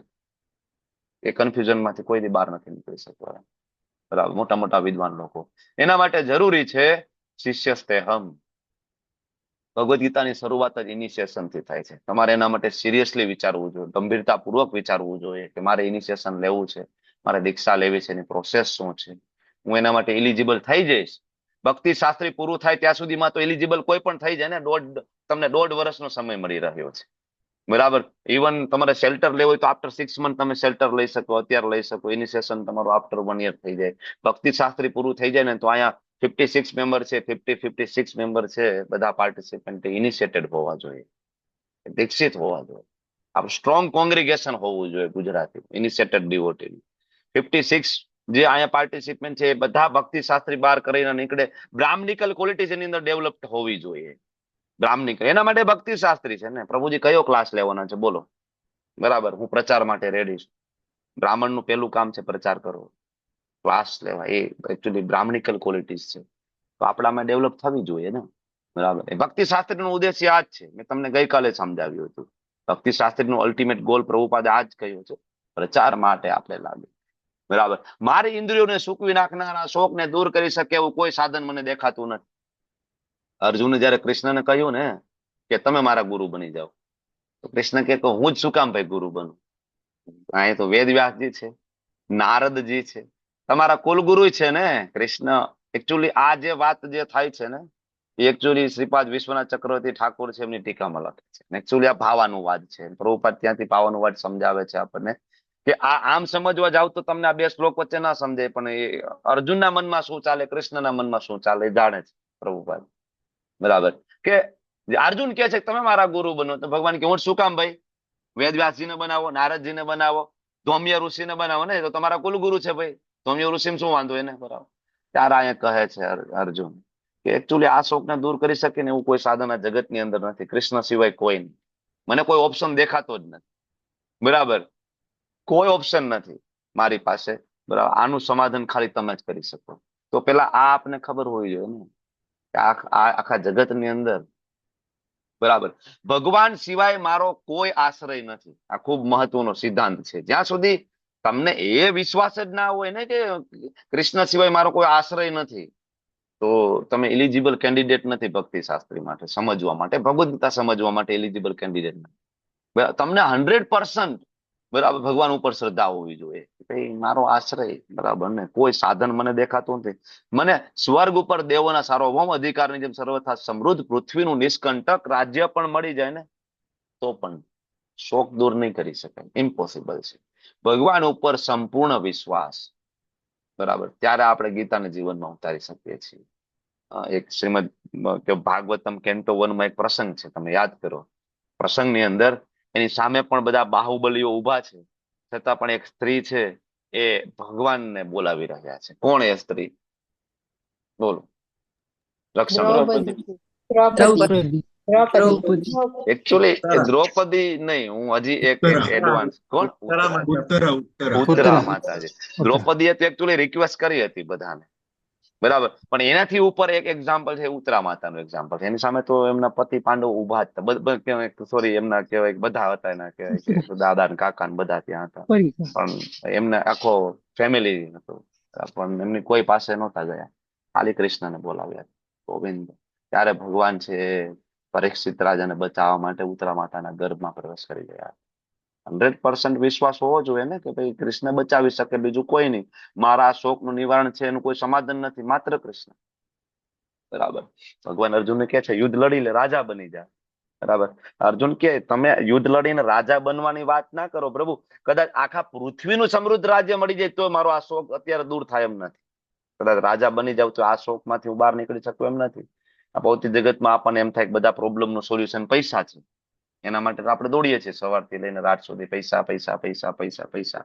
અર્જુન ના પાડે છે, બરાબર, કે જો પૈસા, સુખ અને સમૃદ્ધિ ભૌતિક, બરાબર, એ જો શોકને દૂર કરી શકતી હોય તો જેટલા સામે યુદ્ધ કરવા આવ્યા છે ને બધા પાસે પૈસા, સુખ, સમૃદ્ધિ, રાજ્ય બધું જ છે, ફૂલ બધા રાજાઓ છે, પ્રોપર્ટી છે. તો શોકનું કારણ તો જે છે એ જ એનું સમાધાન કેવી રીતના હોઈ શકે? મારા શોકનું કારણ જ પ્રોપર્ટી છે, તો એનું સમાધાન પ્રોપર્ટી કઈ રીતના હોઈ શકે? બરાબર. એટલે અર્જુન કે છે તમે કહો છો કે નહીં, નહીં, ધેટ ઇઝ ઇમ્પોસિબલ. બરાબર. એટલે ભાવાર્થ તમે આ શ્લોકનો જોવો તો આની અંદર ખૂબ મહત્વની વસ્તુ પ્રભુપાદે સમજાવી છે. પેરેગ્રાફ નંબર જે 1 છે એની અંદર પ્રભુપાદ સમજાવે છે કે શોક કોણ દૂર કરી શકે, અને બીજો એની અંદર મુદ્દો છે ગુરુ કોણ બની શકે. સરસ 2 શ્લોક આપ્યા છે પ્રભુપાદ, એક પદ્મ પુરાણ અને એક ચૈતન્ય ચરિતામૃતમાંથી. કિબા વિપ્ર કિબા ન્યાસી શુદ્ર કેને ને યે કૃષ્ણ તત્વ વેતા સૈ ગુરુ હોય, સટ કર્મ નિપુણો વિપ્રો મંત્ર તંત્ર વિશારદ અવૈષ્ણવ ગુરુ ન સાદ વૈષ્ણવ સપચો ગુરુ. આ 2 શ્લોક કંઠસ્થ કરી લેવાના. ગુરુ કોણ બની શકે, બહુ ક્લિયર કટ સ્ટેટમેન્ટ મહાપ્રભુએ આપ્યું છે ને પદ્મ પુરાણની અંદર પણ વેદવ્યાસે આપ્યું છે સ્ટેટમેન્ટ. ગુરુની લાયકાત શું હોવી જોઈએ એની અંદર 2 સમજાવવામાં આવ્યું છે. બરાબર. તો ગુરુની જરૂર તો વેદવ્યાસજીને પણ પડી હતી. શ્રીમદ ભાગવતમ કેન્ટો 1 માં આપણે જોઈએ છીએ ને, વેદવ્યાસજી પોતે પણ અજ્ઞાનના અંધકારમાં ડૂબી રહ્યા હતા. તો કોઈ એમ કે ના ના મારે ગુરુની જરૂર નથી, હું મારી જાતે ભગવદ ગીતા વાંચી લઉં. તો ગુરુની જરૂર તો વેદવ્યાસજીને પણ જરૂર, એમને પણ પડી હતી. એ પણ પોતાની જાતે અજ્ઞાનના અંધકારમાંથી બહાર ના નીકળી શકે, ભલે ને વેદોની રચના એને કર્યું હોય, લિપિબદ્ધ કર્યું હોય, પણ ના થયું. અને ગુરુની જરૂર એવું નથી કે તમે બદ્ધ છો ત્યારે ગુરુની જરૂર છે. મુક્ત થયા પછી પણ ઇવન તમે અહીંથી ભગવત ધામ જતા રહ્યો ને તો પણ તમે ત્યાં જઈને તમે કઈ સ્વતંત્ર થોડી સેવા કરવાના છે, ત્યાં પણ તમારે અંડરમાં સેવા કરવાની છે. બરાબર. જેવી રીતના શ્રીમતી રાધિકા રાણી જે છે એમની સેવા કરે છે એમની સખીઓ, સખીઓની સેવા કરે છે એમની મંજરીઓ. આ એક કેવું પરંપરા છે, ગુરુ શિષ્ય પરંપરા ત્યાં પણ એ જ પ્રમાણે ચાલે છે. શ્રીમતી રાધિકા રાણી છે અલ્ટિમેટ ગુરુ છે, કે કૃષ્ણને કેવી રીતના પ્લીઝ કરી શકાય એને માર્ગદર્શન કોણ આપશે તમને ને મને? ત્યાં જઈને થોડા સ્વતંત્ર આપણે સેવા કરવાના છીએ. તો ગુરુ ઇઝ નોટ ઓપ્શનલ, ગુરુ ઇઝ કમ્પલસરી. 7મો જે શ્લોક છે ત્યાંથી શરૂઆત કરીએ તો પહેલી જ વસ્તુ એ છે કે ઇનિશિયેશન ઇઝ કમ્પલસરી. ફરજિયાત તમારે વિચારવું પડશે કે દીક્ષા તો લેવી જ પડશે. દીક્ષા વગર આપણો ઉદ્ધાર નથી, ગુરુ નથી. આના માટે કટિબદ્ધ થવું જોઈએ. ગુરુ વગર વેદવ્યાસજી અજ્ઞાનમાંથી બહાર નતા નીકળતા, આપણે કેવી રીતના નીકળી શકવાના છીએ? બરાબર. એટલે તમે ગમે એટલા મહાન બનો તો પણ ગુરુ તો જોઈએ. ઇવન ગુરુ એ પોતે કેટલા બધા શિષ્યો બનાવે ને, એ ગુરુને પણ એના ગુરુના આશ્રયમાં રહેવું પડે. એવું નથી કે હવે હું ગુરુ બની ગયો. શ્રી પ્રભુપાદજીના કેટલા બધા ડિસાઇપલ્સ, બરાબર, હવે એ બધા ગુરુ બની ગયા, બરાબર, તો હવે બરાબર મારે ગુરુ મહારાજની જરૂર નથી એવું નહીં. મારા પોતાના ડિસાઇપલ છે તો એ પણ પ્રભુપાદના જ આશ્રયમાં રહે. મારા ગુરુ મહારાજ હિઝ હોલીનેસ જય પતાકા સ્વામીજી મહારાજ, બરાબર, સતત પ્રભુપાદને યાદ કરે, બધા જ લેક્ચરમાં પ્રભુપાદને યાદ કરે. તમે જુઓ, અને એક જ મારા ગુરુ મહારાજનો ધ્યેય છે. ઇવન બધા જ જેટલા પણ ઇસ્કોનની અંદર ગુરુ મહારાજ છે, બરાબર, બધાનો એક જ ધ્યેય છે. શું? કે પ્રભુપાદને પ્લીઝ કઈ રીતના કરી શકાય, પ્રભુપાદના મિશનમાં હું કઈ રીતના સહભાગી બની શકું. મારા ગુરુ મહારાજની આટલી હેલ્થ બધા પ્રોબ્લેમો છે છતાં પણ હંમેશા સતત વિચારતા હોય કે કઈ રીતના મારા ગુરુ મહારાજને એઝ અ સંન્યાસી તરીકે, એઝ અ બ્રહ્મચારી તરીકે, એઝ અ ટેમ્પલ પ્રેસિડેન્ટ તરીકે અલગ અલગ પ્રભુપાદે કેટલી બધી એમને યોજનાઓ આપી છે, મિશન આપ્યા છે. મારા ગુરુ મહારાજ હંમેશા એના માટે ચિંતિત હોય, બરાબર, કે ભાઈ હું કઈ રીતના પ્લીઝ કરી શકું. તો ઇવન કોઈ વ્યક્તિ ગુરુ બની જાય, વિચાર કરો આખા વિશ્વમાં સૌથી વધારે ડિસાઇપલ છે મારા ગુરુ મહારાજના. વિશ્વનું એક પણ એવું ટેમ્પલ ના હોય કે જ્યાં તમને હિઝ હોલીનેસ જય પતાકા સ્વામીજી મહારાજના ડિસાઇપલ ના મળે, બરાબર, પણ એને પણ ગુરુના આશ્રયમાં જ રહેવું પડે. એવું નહીં કે હું સ્વતંત્ર થઈ ગયો. ગુરુની એને પણ જરૂર પડે, હંમેશા એને ગુરુના આશ્રયમાં જ રહેવું પડે, બરાબર. તો આ સ્વીકારવું પડશે કે આપણે ઇનિશિયેશન લેવાનું છે. અને બીજું આની અંદર સમર્પણનો ભાવ છે, બરાબર. હવે આપણે જયારે દીક્ષા લઈએ તો ગુરુને આપણે સ્વીકારતા નથી, એકચ્યુઅલી આપણે શિષ્યત્વ સ્વીકારીએ છીએ. ગુરુ તો પેલા ગુરુ હતા જ, તમે એના શિષ્ય નહોતા ત્યારે એ ગુરુ જ હતા. તમે એને ગુરુ બનાવ્યા નથી. ઘણા બધા કે ભાઈ અમે ગુરુ બનાવ્યા, અમે ગુરુ ધારણ કરીએ. ગુરુ તમે એના શિષ્ય નહોતા ત્યારે એ ગુરુ જ હતા. તમે શિષ્યત્વ ધારણ કર્યું છે. ગુરુ અને બીજો શબ્દ છે લઘુ. જ્યારે તમે ગુરુ ધારણ કરો છો ને તો ત્યારે તમે લઘુ છો. લઘુ એટલે નાનું, ગુરુ એટલે મોટું, મહાન. લઘુ એટલે કિંકર, બરાબર. તો જે દિવસે ગુરુ ધારણ કરો છો તે તમારે જાતને તમારે લઘુ માનવી પડે. લઘુ મતલબ કે આઈ એમ સર્વન્ટ ઓફ માય ગુરુ મહારાજ. ખાલી આ જન્મમાં નહીં, આઈ એમ ઇટરનલ સર્વન્ટ ઓફ માય ગુરુ મહારાજ. આ જન્મમાં નહીં, જેટલા પણ આગળ મારા જન્મ થશે હું મારા ગુરુ મહારાજનો સર્વન્ટ છું. બરાબર. મારા ગુરુ મહારાજના આદેશોનું પાલન કરવા માટે હું કટિબદ્ધ છું. બરાબર. તો આ છે દીક્ષાનો અર્થ જ એ થાય છે કે ગુરુ મહારાજના જે પણ શબ્દો છે, એના જે પણ આદેશો છે, એને શબ્દસહ પાલન કરવા, શબ્દસહ જીવનમાં ઉતારવા. ત્યારે કોઈ વ્યક્તિ છે બરાબર એ શિષ્ય તરીકે કહી શકે. બરાબર. આ મહત્વનું છે. અને ગુરુ કોને બનાવવા જોઈએ? તમને બધાને ખ્યાલ છે, વૈષ્ણવ પરંપરા, 4 વૈષ્ણવ પરંપરા. અને કયા કયા ગુણો? તો વાચો વેગમ, મનસ ક્રોધ વેગમ, જીહ્વા વેગમ, ઉદરો ઉપસ્થ વેગમ. શ્લોક ભણીએ છીએ ને ઉપદેશામૃત ની અંદર.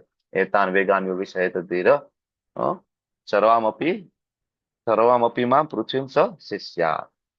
એ ગુરુ બનાવી શકે. આ ક્વોલિટીઝ છે ગુરુની. બરાબર. તો એના પછીનો જે પેરેગ્રાફમાં પ્રભુપાદ સમજાવે છે કે ભૌતિક વિકાસ તમે ગમે એટલો કરી લેશો ને તો પણ તમારી આ સમસ્યાઓ ખતમ થશે નહીં. ગમે એટલું આર્થિક સમૃદ્ધિ પ્રાપ્ત કરી લો. બરાબર. અને પૃથ્વીનું કદાચ તમને નિષ્કંટક રાજ્ય પણ મળી જાય ને તમે સ્વર્ગમાં પણ જતા રહ્યો ને તો પ્રભુપાદ શ્લોક આપે છે ત્યાં કે ક્ષીણે પુણ્ય મૃત્યુ લોકોમ વિસંતિ. તમારો શોક ત્યાં દૂર નથી થવાનો, તમે ત્યાંથી પાછા પડવાના છો. બરાબર. શોકમાંથી તમને ત્યાં સ્વર્ગમાં જઈને પણ તમે નીકળી શકવાના નથી. બરાબર. તો શોકનું નિવારણ છેલ્લે પ્રભુપાદ આપે છે કે આ શોકનું નિવારણ શું? છેલ્લો નાનો પેરેગ્રાફ છે, 4 લાઈન. કે માટે જો હંમેશ માટે શોકનું નિવારણ કરવા ઈચ્છતા હોય તો આપણે અર્જુનની જેમ જ. કેવી રીતના? જેમ એટલે કૃપણ, કાર્પણ્ય, દોષો, પહડ સ્વભાવ. પેલા તો કૃપણતા આપણામાં હોવી જોઈએ ને કે ભાઈ નથી સમજાતું. તો ભગવાનનું શરણ લેવું જોઈએ અર્જુનની જેમ. તેથી અર્જુને પોતાની સમસ્યાઓનો નિશ્ચિત ઉકેલ લાવવા માટે કૃષ્ણને વિનંતી કરી અને એ જ કૃષ્ણ ભાવનામૃતની રીત છે. આ પદ્ધતિ છે. આ પદ્ધતિથી જ આપણે આગળ જવું પડશે. બરાબર. હવે અહીંયા જે ચર્ચા થઈ, બરાબર, આપણે 7મો અને 8મો જે શ્લોક છે આના ઉપર એક નાનું એવું ડિસ્કશન છે. તમે લોકો વાંચીને તો આવ્યા જશો ભાવાર્થ, કારણ કે તમારા હોમવર્કમાં હતું એટલે. તો તમે આ 2 શ્લોકનો ભાવાર્થ એક વખત તમે નજર કરી લો અને આમાં તમને કયા મહત્વના જે મુદ્દાઓ લાગે છે ભાવાર્થમાં એ ખાસ તમારે બોલવાના છે. મહત્વના કયા કયા મુદ્દા છે એ તમારે જોવાનું છે. રીડિંગ કરો. બરાબર. 2-5 મિનિટ જોઈ લો ને જેને ખ્યાલ આવવા માંડે કે આમાં 7મા શ્લોકમાં અહીંયા આ મહત્વનો મુદ્દો છે એ હેન્ડરેસ કરવાનું ચાલુ કરો. એટલે આપણે 5 મિનિટની નાની એવી ચર્ચા આના ઉપર કરવી છે કે તમે આમાંથી કયા કયા મહત્વના સિદ્ધાંતો અને મુદ્દાઓને તમે કાઢી શકો એમ છો. ઓકે. નાની એવી એક્સરસાઇઝ છે, બહુ ખાસ નથી. તમે લોકો હેન્ડરેસ કરો. ચાલો. હરે કૃષ્ણ. 7મો અને 8મો 2 શ્લોકના ભાવાર્થ અને એમાંથી તમને જે મહત્વનો લાગે કે અહીંયા આ મૂળ સિદ્ધાંત અહીંયા લાગે છે, આ લાગે છે, આ લાગે છે. આરાધિકા માતાજીથી શરૂઆત કરી. યસ, બોલો. હરે કૃષ્ણ પ્રભુજી, દંડવત પ્રણામ. 7મા શ્લોકમાં પહેલું મહત્વનું એ જ લાગે છે કે જેવી અર્જુનને મૂંઝવણ છે તેવી આપણાને પણ મૂંઝવણ છે. એટલે આપણે ભગવાનનું શરણ લેવું જોઈએ. એટલે શિષ્ય બનવું જોઈએ, ગુરુ ધારણ કરવા જોઈએ. એ સૌથી મોટું ઇમ્પોર્ટન્ટ 7મા શ્લોકમાં મહત્વનો સિદ્ધાંત. યસ. ઓકે. એક બોલીશું એટલે બધાનો વારો આવી જાય અને સમય પણ ઓછો આપણે લઈએ. આકૃતિ માતાજી બોલો. બીજો એક મુદ્દો બોલો. શું ઇમ્પોર્ટન્ટ લાગ્યું આ 2 શ્લોકમાંથી? બોલો. આકૃતિ માતાજી બોલો. હરે કૃષ્ણ પ્રભુજી, દંડવત પ્રણામ.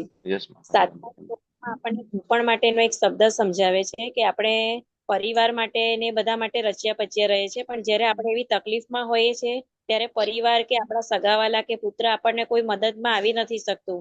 જે રીતે ગજેન્દ્ર મોક્ષ હતા એ પણ આ રીતે તકલીફમાં હતા ત્યારે એમણે બધાને બોલાવે છે છતાં કોઈ એમની પાસે આવતું નથી. જ્યારે ભગવાનના શરણે આવે છે, ભગવાનનું શરણ લે છે ત્યારે જ ભગવાન એમને મદદ કરે છે. એટલે આપણે આપણી જીવનમાં કઈ બી તકલીફ પડે છે ત્યારે આપણે પહેલા ભગવાનને આપણે યાદ કરવા જોઈએ. Okay, thank you. પૂર્વી માતાજી, નેક્સ્ટ મુદ્દો બોલો. શોર્ટમાં બોલજો એટલે ફટાફટ આપણે મુદ્દાઓ ચર્ચા. ઇમ્પોર્ટન્ટ મુદ્દો આટલો લાગે, ખાલી એટલું જ કહેવાનું.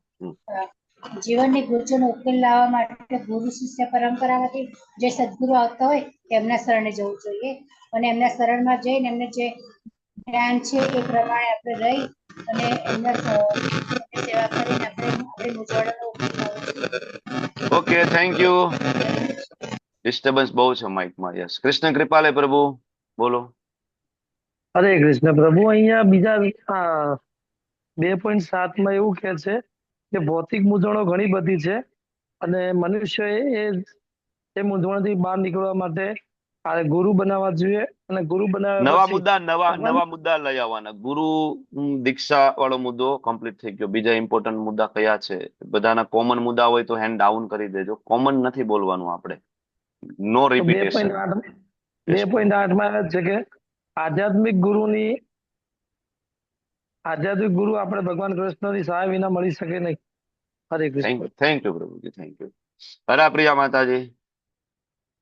હરે કૃષ્ણ પ્રભુજી. અને 7મા શ્લોકમાં કે મનુષ્ય યોનિનો જો ઉપયોગ કરવાનો છે જે આત્મ સાક્ષાત્કાર માટે કરવાનો છે એ મહત્વનું છે. Thank you. હરિને નૈના માતાજી.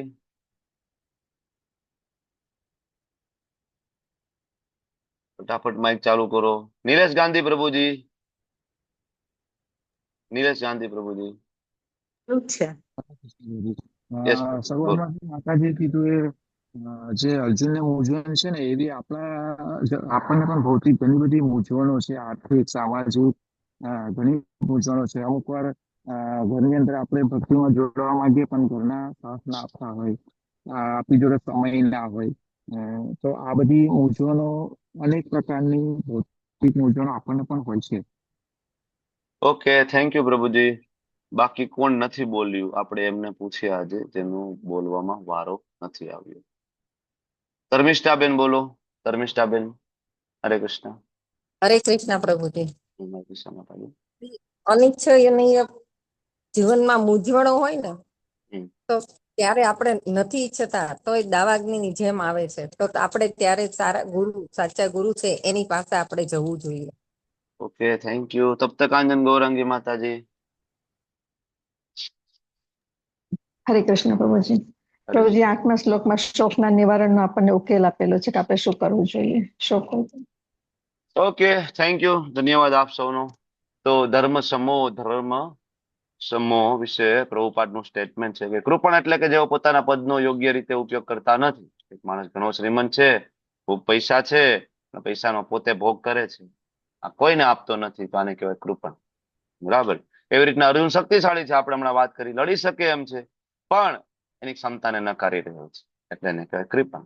તેથી વિચારે છે હું કૃપણ છું, હું કંજૂસ બની ગયો છું, મારી પાસે શક્તિ છે, હું લડવાની ના પાડી, મારી પાસે પૈસા છે, હું ખર્ચ નથી કરતો, આને કૃપણ કહેવામાં આવે છે. એટલે અર્જુન કહે છે કાર્પણ્ય દોષો પહત સ્વભાવ, અને આ કૃપણ દોષથી મને બચાવો. આઈ એમ ઇન્ફેક્ટેડ વિથ કૃપણ દોષ. શ્રીમદ ભગવદ ગીતા 2.1 to 11, જોનિસબર્ગ, ઓક્ટોબર 17, 1975, શ્રી પ્રભુપાદનું લેક્ચરમાંથી આપણે લઈ જઈએ છીએ. બરાબર. અર્જુનને દલીલ કરી કે રાજકારણ અથવા સમાજશાસ્ત્ર કરતા ધાર્મિક સિદ્ધાંતોને વધુ મહત્વ આપવું જોઈએ. આપણે 5 પ્રકારના શાસ્ત્રોની વાત કરીએ છીએ ને, ધર્મશાસ્ત્ર, અર્થશાસ્ત્ર, કામશાસ્ત્ર, જ્ઞાનશાસ્ત્ર અથવા મોક્ષશાસ્ત્ર, અને ટોપ ઉપર કયું છે? ભક્તિશાસ્ત્ર. અર્જુન હજી ત્યાં જ કન્ફ્યુઝન છે એકચ્યુઅલી. રાજકારણ અથવા સમાજશાસ્ત્ર એટલે અર્થશાસ્ત્ર, અને ધાર્મિક સિદ્ધાંતો એટલે ધર્મશાસ્ત્ર. બરાબર, એને વધારે મહત્વ આપવું જોઈએ. પરંતુ એ જાણતો ન હતો કે જળ આત્મા અને પરમાત્માનું જ્ઞાન એટલે કે અલ્ટિમેટલી ભક્તિશાસ્ત્રની વાત છે. એ ટોપ લેવલ ઉપર છે, સૌથી ઉપર તો એ છે. બરાબર. અને આગળ હવે 9મો જે શ્લોક છે એની અંદર હવે સંજય બોલી રહ્યા છે. સંજય ઉવાચ. સંજય શું કહે છે? એવમ મુક્ત્વા ઋષિકેશમ ગુડાકેશ પરંતપ ન યોત્સ્ય ઇતિ ગોવિંદમ ઉક્ત્વા તુશ્રી બભૂવઃ. સંજય બોલ્યા કે આ પ્રમાણે કહ્યા પછી શત્રુનું દમન કરનાર અર્જુને કૃષ્ણને કહ્યું, હે ગોવિંદ, હું લડીશ નહીં. મૌન થઈ ગયા. હવે અર્જુને પોતાનું સ્ટેટમેન્ટ આપી દીધું, ફાઇનલ ડિસિઝન કે હું નહીં લડું. પણ તમે સંજયની ચાલાકી અને સંજયની ભગવાન પ્રત્યેની નિષ્ઠા એ જો તો તમને ખબર પડશે કે સંજય આમાં ભગવાન એક સંબોધન કરી રહ્યા છે. કયું સંબોધન કર્યું છે સંજયે? કયું સંબોધન ભગવાન માટે? બોલો. હવે અહીંયા એક જે સંબોધન ઋષિકેશ, અને બીજું અર્જુન માટે કયું સંબોધન થયું છે? અર્જુન ગુડાકેશ, પરંતપ તો છે, બીજું ગુડાકેશ. હવે તમે શ્લોક નંબર 1.24 જોવો, 1.24 એ ખોલો અને એની અંદર જોવો, એ શ્લોક વાંચો, એમાં શું સંબોધન છે. 1.24 જોવો. સંજય ઉવાચ, શું લખ્યું છે? એવ મુક્તો ઋષિકેશો ગુડાકેશેન ભારત સેનિયોરુભયોર્મધ્યે સ્થાપયિત્વા ચતુર્થમ. તો શું આમાં સમાનતા લાગે છે? માઇકમાં બહુ ડિસ્ટર્બન્સ છે, માઇક બંધ કરી દેજો. પણ મારું હેન્ડસ્ફ્રી છે ને, છે કામ કાનની અંદર છે, તો મને આમ ખાવા માંડશે. બહારનો બધા જ અવાજ બંધ થઈ જાય છે આ હેન્ડસ્ફ્રીમાં, બ્લોક થઈ જાય. વાંધો નહીં, તમે બંધ કરી દો માતાજી માઇક, પ્લીઝ. ચાલો, પૂર્વી માતાજી, તમારા માઇકમાં ડિસ્ટર્બન્સ છે, પ્લીઝ બંધ કરી દો. ઓકે, આનંદ પ્રભુ, શું લાગે છે આ બે શ્લોકની વચ્ચે શું ઘટના ઘટિત થઈ છે? હું એ પૂછું છું. 1.20 બંનેમાં સંજય ઋષિકેશ અને ગુડાકેશ શબ્દોનો પ્રયોગ કરેલો છે બે શ્લોકમાં. એટલે તમે શું સમજી શકો છો કે 1.24 થી લઈને અત્યાર સુધી શું પ્રસંગ એવો બન્યા? કઈ કહી શકો આનો કઈ સંબંધ? એનીબડી કોઈ કહી શકે કે આમાં શું એવું બન્યું છે? બે જગ્યાએ સેમ સંબોધન ને બે જગ્યાએ ઋષિકેશ, બે જગ્યાએ ગુડાકેશ. તમે શું સમજી શકો આના ઉપરથી? વિપિન વ્યાસ કૃષ્ણ પ્રભુજી. યસ પ્રભુ, બોલો. હરે કૃષ્ણ પ્રભુ. યસ, હરે કૃષ્ણ પ્રભુ. દંડવત પ્રણામ પ્રભુ. પ્રભુ, મારાથી પાર્ટિસિપેટ તો કરાય ને? વાંધો નહીં. યા, યસ, અમને આશીર્વાદ મળશે તમારા. પ્લીઝ બોલો. એકચ્યુઅલી આ બંને વચ્ચે જે અર્જુને કૃષ્ણ ભગવાનને શિષ્યત્વનું ગ્રહણ કર્યું છે. એટલે જે પેલામાં જે ગુડાકેશ હતો, ગુડાકેશ બેઝિકલી સ્લીપ, નિંદ્રા અને અજ્ઞાન ઉપર વિજય મેળવવાનો. તો આ વન્સ યુ મતલબ ડિસાઇપલ થાવ કોકના, તો તમારું અજ્ઞાન પણ દૂર થાય. તો એને અનુલક્ષીને ગુડાકેશ અગેન એમને યુઝ કર્યો હતો. અને ઋષિકેશ તો છે. થેન્ક યુ સો મચ પ્રભુ. હરે કૃષ્ણ. બીજો કોઈને એક એંગલ, હજી આની અંદર એક બીજો એંગલ પણ છે, બરાબર? ઉર્મિલા માતાજી, તમને બીજો એંગલ શું દેખાય? સરસ એંગલ વિપિન દાસ પ્રભુએ આપણને આપ્યો છે. બીજો હજી તમને શું સમજી શકો? 1.24 ટુ બરાબર 2.9 ની વચ્ચે. ઉર્મિલા માતાજી. હરે કૃષ્ણ પ્રભુજી. જે 24મા શ્લોકમાં છે ને, ગુડાકેશ નિંદ્રા ઉપર વિજય મેળવ્યો એવું થાય છે. ત્યારે 9મા શ્લોકમાં અહીંયા ગુડાકેશનો અર્થ વિધાનને વશ કરવા માટે અર્જુન તરીકે ઉપયોગ. નહીં, હું કઈક હજી બીજું વિચારું છું. તમે સાચા છો, હું કઈક જુદું વિચારું છું. પ્રીતિ માતાજી, તમે શું વિચારો છો? આ બે શ્લોકની વચ્ચે શું થયું? એટલે બેમાં છે ને, હરે કૃષ્ણ પ્રભુજી, કૃષ્ણ ભગવાનનો સંબોધન થયો છે ઋષિકેશ તરીકે. એટલે એમાં એમ બી કહેવામાં આવે છે કે ઋષિકેશ એટલે ઇન્દ્રિયોના. એ તો બરાબર વ્યાખ્યા તમે બોલો છો. તમે મને કહો બે ની વચ્ચે શું ચાલ્યું? એટલે બેની વચ્ચે અહીંયા જે પહેલે જે હતું ને, ત્યારે એટલે 1.24માં ઋષિકેશ એટલે ભગવાને છે ને અર્જુનની ઇન્દ્રિયોને પર નિયંત્રણ કર્યું. એટલે નહીં, હું સમજાવું તમને. એકચ્યુઅલી 1.24 થી 2.9 આની વચ્ચે જે પ્રસંગ બન્યો ને, એ પ્રસંગ છે અર્જુન યોગ માયામાં પડી ગયા. સમજ્યા તમે? 1.20 અને ત્યારે એડવાન્સમાં સંજયે કહી દીધું શું? તો કે આ ગુડાકેશ છે, પહેલી વસ્તુ. અને બીજું, સામે ઉભા છે ઋષિકેશ છે, બરાબર? ધૃતરાષ્ટ્રને એડવાન્સમાં સંજયે કહી દીધું કે આ ગુડાકેશ છે. તમે એવું માનો કે આ યોગમાયામાં કે અજ્ઞાનમાં ડૂબી જવાના છે, તો આને અજ્ઞાન ઉપર વિજય ઓલરેડી પ્રાપ્ત કરી દીધો છે, એટલે એનું નામ ગુડાકેશ છે. બીજું, ભગવાનના ભક્તની દરેક ક્રિયાઓ છે ભગવાનના આધીન છે. ભગવાનનો ભક્ત ડાબે જોવે છે, જમણે જોવે છે, ઉપર જોવે છે, કઈ પણ કરે છે, કોના ગાઈડન્સમાં થાય છે? એનું નામ ઋષિકેશ છે. ભગવાન એના ભક્તોની ઇન્દ્રિયોને ડાયરેક્ટ ગાઈડન્સ આપે છે, ડાયરેક્ટ. તો આપણે કહેવાય ને ઓપનિંગ બ્રેકેટ ને ક્લોઝિંગ બ્રેકેટ. આ ઓપનિંગ બ્રેકેટ ને કે ક્લોઝિંગ બ્રેકેટ છે. Hrishikesh to Hrishikesh, Gudakesh to Gudakesh. એની અંદર સંજય ધૃતરાષ્ટ્રને સમજાવી દે છે કે તમને એવું લાગે કે અર્જુન અજ્ઞાનમાં લાગતા હોય કે માયામાં લાગતા હોય કે મૂર્ખ લાગતા હોય, નહીં. ટોટલ દોરી સંચાર છે એ કૃષ્ણ દ્વારા થયો છે. અહીંથી બ્રેકેટ ચાલુ કરો, અહીંયા બ્રેકેટ ક્લોઝ કરો અને આ શ્લોકને સમજવાની કોશિશ કરો. અહીંયા ઋષિકેશ છે, અહીંયા ઋષિકેશ સંબોધન છે. એટલા માટે સંજયે ઋષિકેશ બે જગ્યાએ અને બે જગ્યાએ ગુડકેશ મૂક્યું સંબોધન. અને આ બે શ્લોકની વચ્ચે જે ઘટના ઘટિત થઈ ને એ ઘટનાનું નામ યોગમાયા છે, કે જેમાં અર્જુન ડૂબી ગયા છે. Is it clear? જિજ્ઞાસા માતાજી કઈ કેવું છે તમારે? પ્લીઝ. હરે કૃષ્ણ. બોલ્યા ને કે 9 થી 24 ના શ્લોકમાં વચ્ચે એ છે કે અર્જુન માયામાં આવી જતા. હા, ધૃતરાષ્ટ્રને કહે છે શું લાગે છે કે થોડો અજ્ઞાની તમને, એટલે ઘણા બધાને આ વસ્તુ સમજી નથી શકાતી. બરાબર, કે અર્જુન તો મૂર્ખ હતા, અર્જુન તો અજ્ઞાની હતા. બરાબર, અર્જુન, સંજય કહે છે સાંભળીને એવું બિલકુલ નહીં માનતા કે અર્જુન બદ્ધ જીવ છે. સંજય કહે છે કે અર્જુન કોઈ સામાન્ય જીવ છે, ડરપોક છે કે મૂર્ખ છે? નહીં નહીં નહીં નહીં. સંજય શું કામ આ ઓબ્ઝર્વેશન કરી શક્યા? સંજયને શું કામ આ વસ્તુ ખબર પડી? કારણ કે સંજય પરમ વૈષ્ણવ છે, અને વૈષ્ણવ હોય ને એ જ જોઈ શકે વૈષ્ણવોની ક્રિયાને. વૈષ્ણવ જ એક વૈષ્ણવની ક્રિયાને સમજી શકે, અને વૈષ્ણવને જ ભગવાન પોતાની અંદરની વાત કહે. અંદરની વાત છે એકચ્યુઅલી. આખા જગતને એવું લાગે કે અર્જુન મૂર્ખ છે, એને તો ખબર નથી પડતી, આવડો મોટો ક્ષત્રિય યુદ્ધભૂમિ ઉપર ઉભો છે અને રડી રહ્યો છે. આખા જગતને આવું લાગે, પણ ખરેખર જે ઇસ્કોનના ભક્તો છે એને ખબર છે કે કાંઈ આવો કોઈ પ્રસંગ એકચ્યુઅલી બની નથી રહ્યો. બરાબર, ઋષિકેશ થી ચાલુ થયું, ઋષિકેશ થી પૂરું થયું, બ્રેકેટ ચાલુ, બ્રેકેટ ક્લોઝ. આની અંદર જે કઈ વસ્તુ આવે છે, બરાબર, આ સમગ્ર ઘટના જે બની, બરાબર, આ બધી જ ઘટના એ ઋષિકેશના માર્ગદર્શન હેઠળ બનેલી ઘટના છે. બરાબર, અર્જુન કોઈ મૂર્ખ માણસ નથી. આ સમજી શકીએ, આને ભાવાનું વાત બરાબર સમજી શકાય. તો અર્જુન કોઈ ડરપોક નથી. સંજયનું ઓબ્ઝર્વેશન છે, કારણ કે સંજય વૈષ્ણવ છે. બરાબર, આના ઉપરથી ખબર પડે કે વૈષ્ણવની દ્રષ્ટિ કેટલી હોય. એટલે પ્રભુપાદ બહુ ક્લિયરલી કહે છે કે તમારે કૃષ્ણને સમજવા હોય તો તમારે વૈષ્ણવ બનવું પડશે. કોઈ વ્યક્તિ વૈષ્ણવ બન્યા વગર ક્યારેય ભગવદ્ ગીતાને સમજી ના શકે. કોઈ દિવસ તમે કૃષ્ણની લીલાને ના સમજી શકો, નેવર.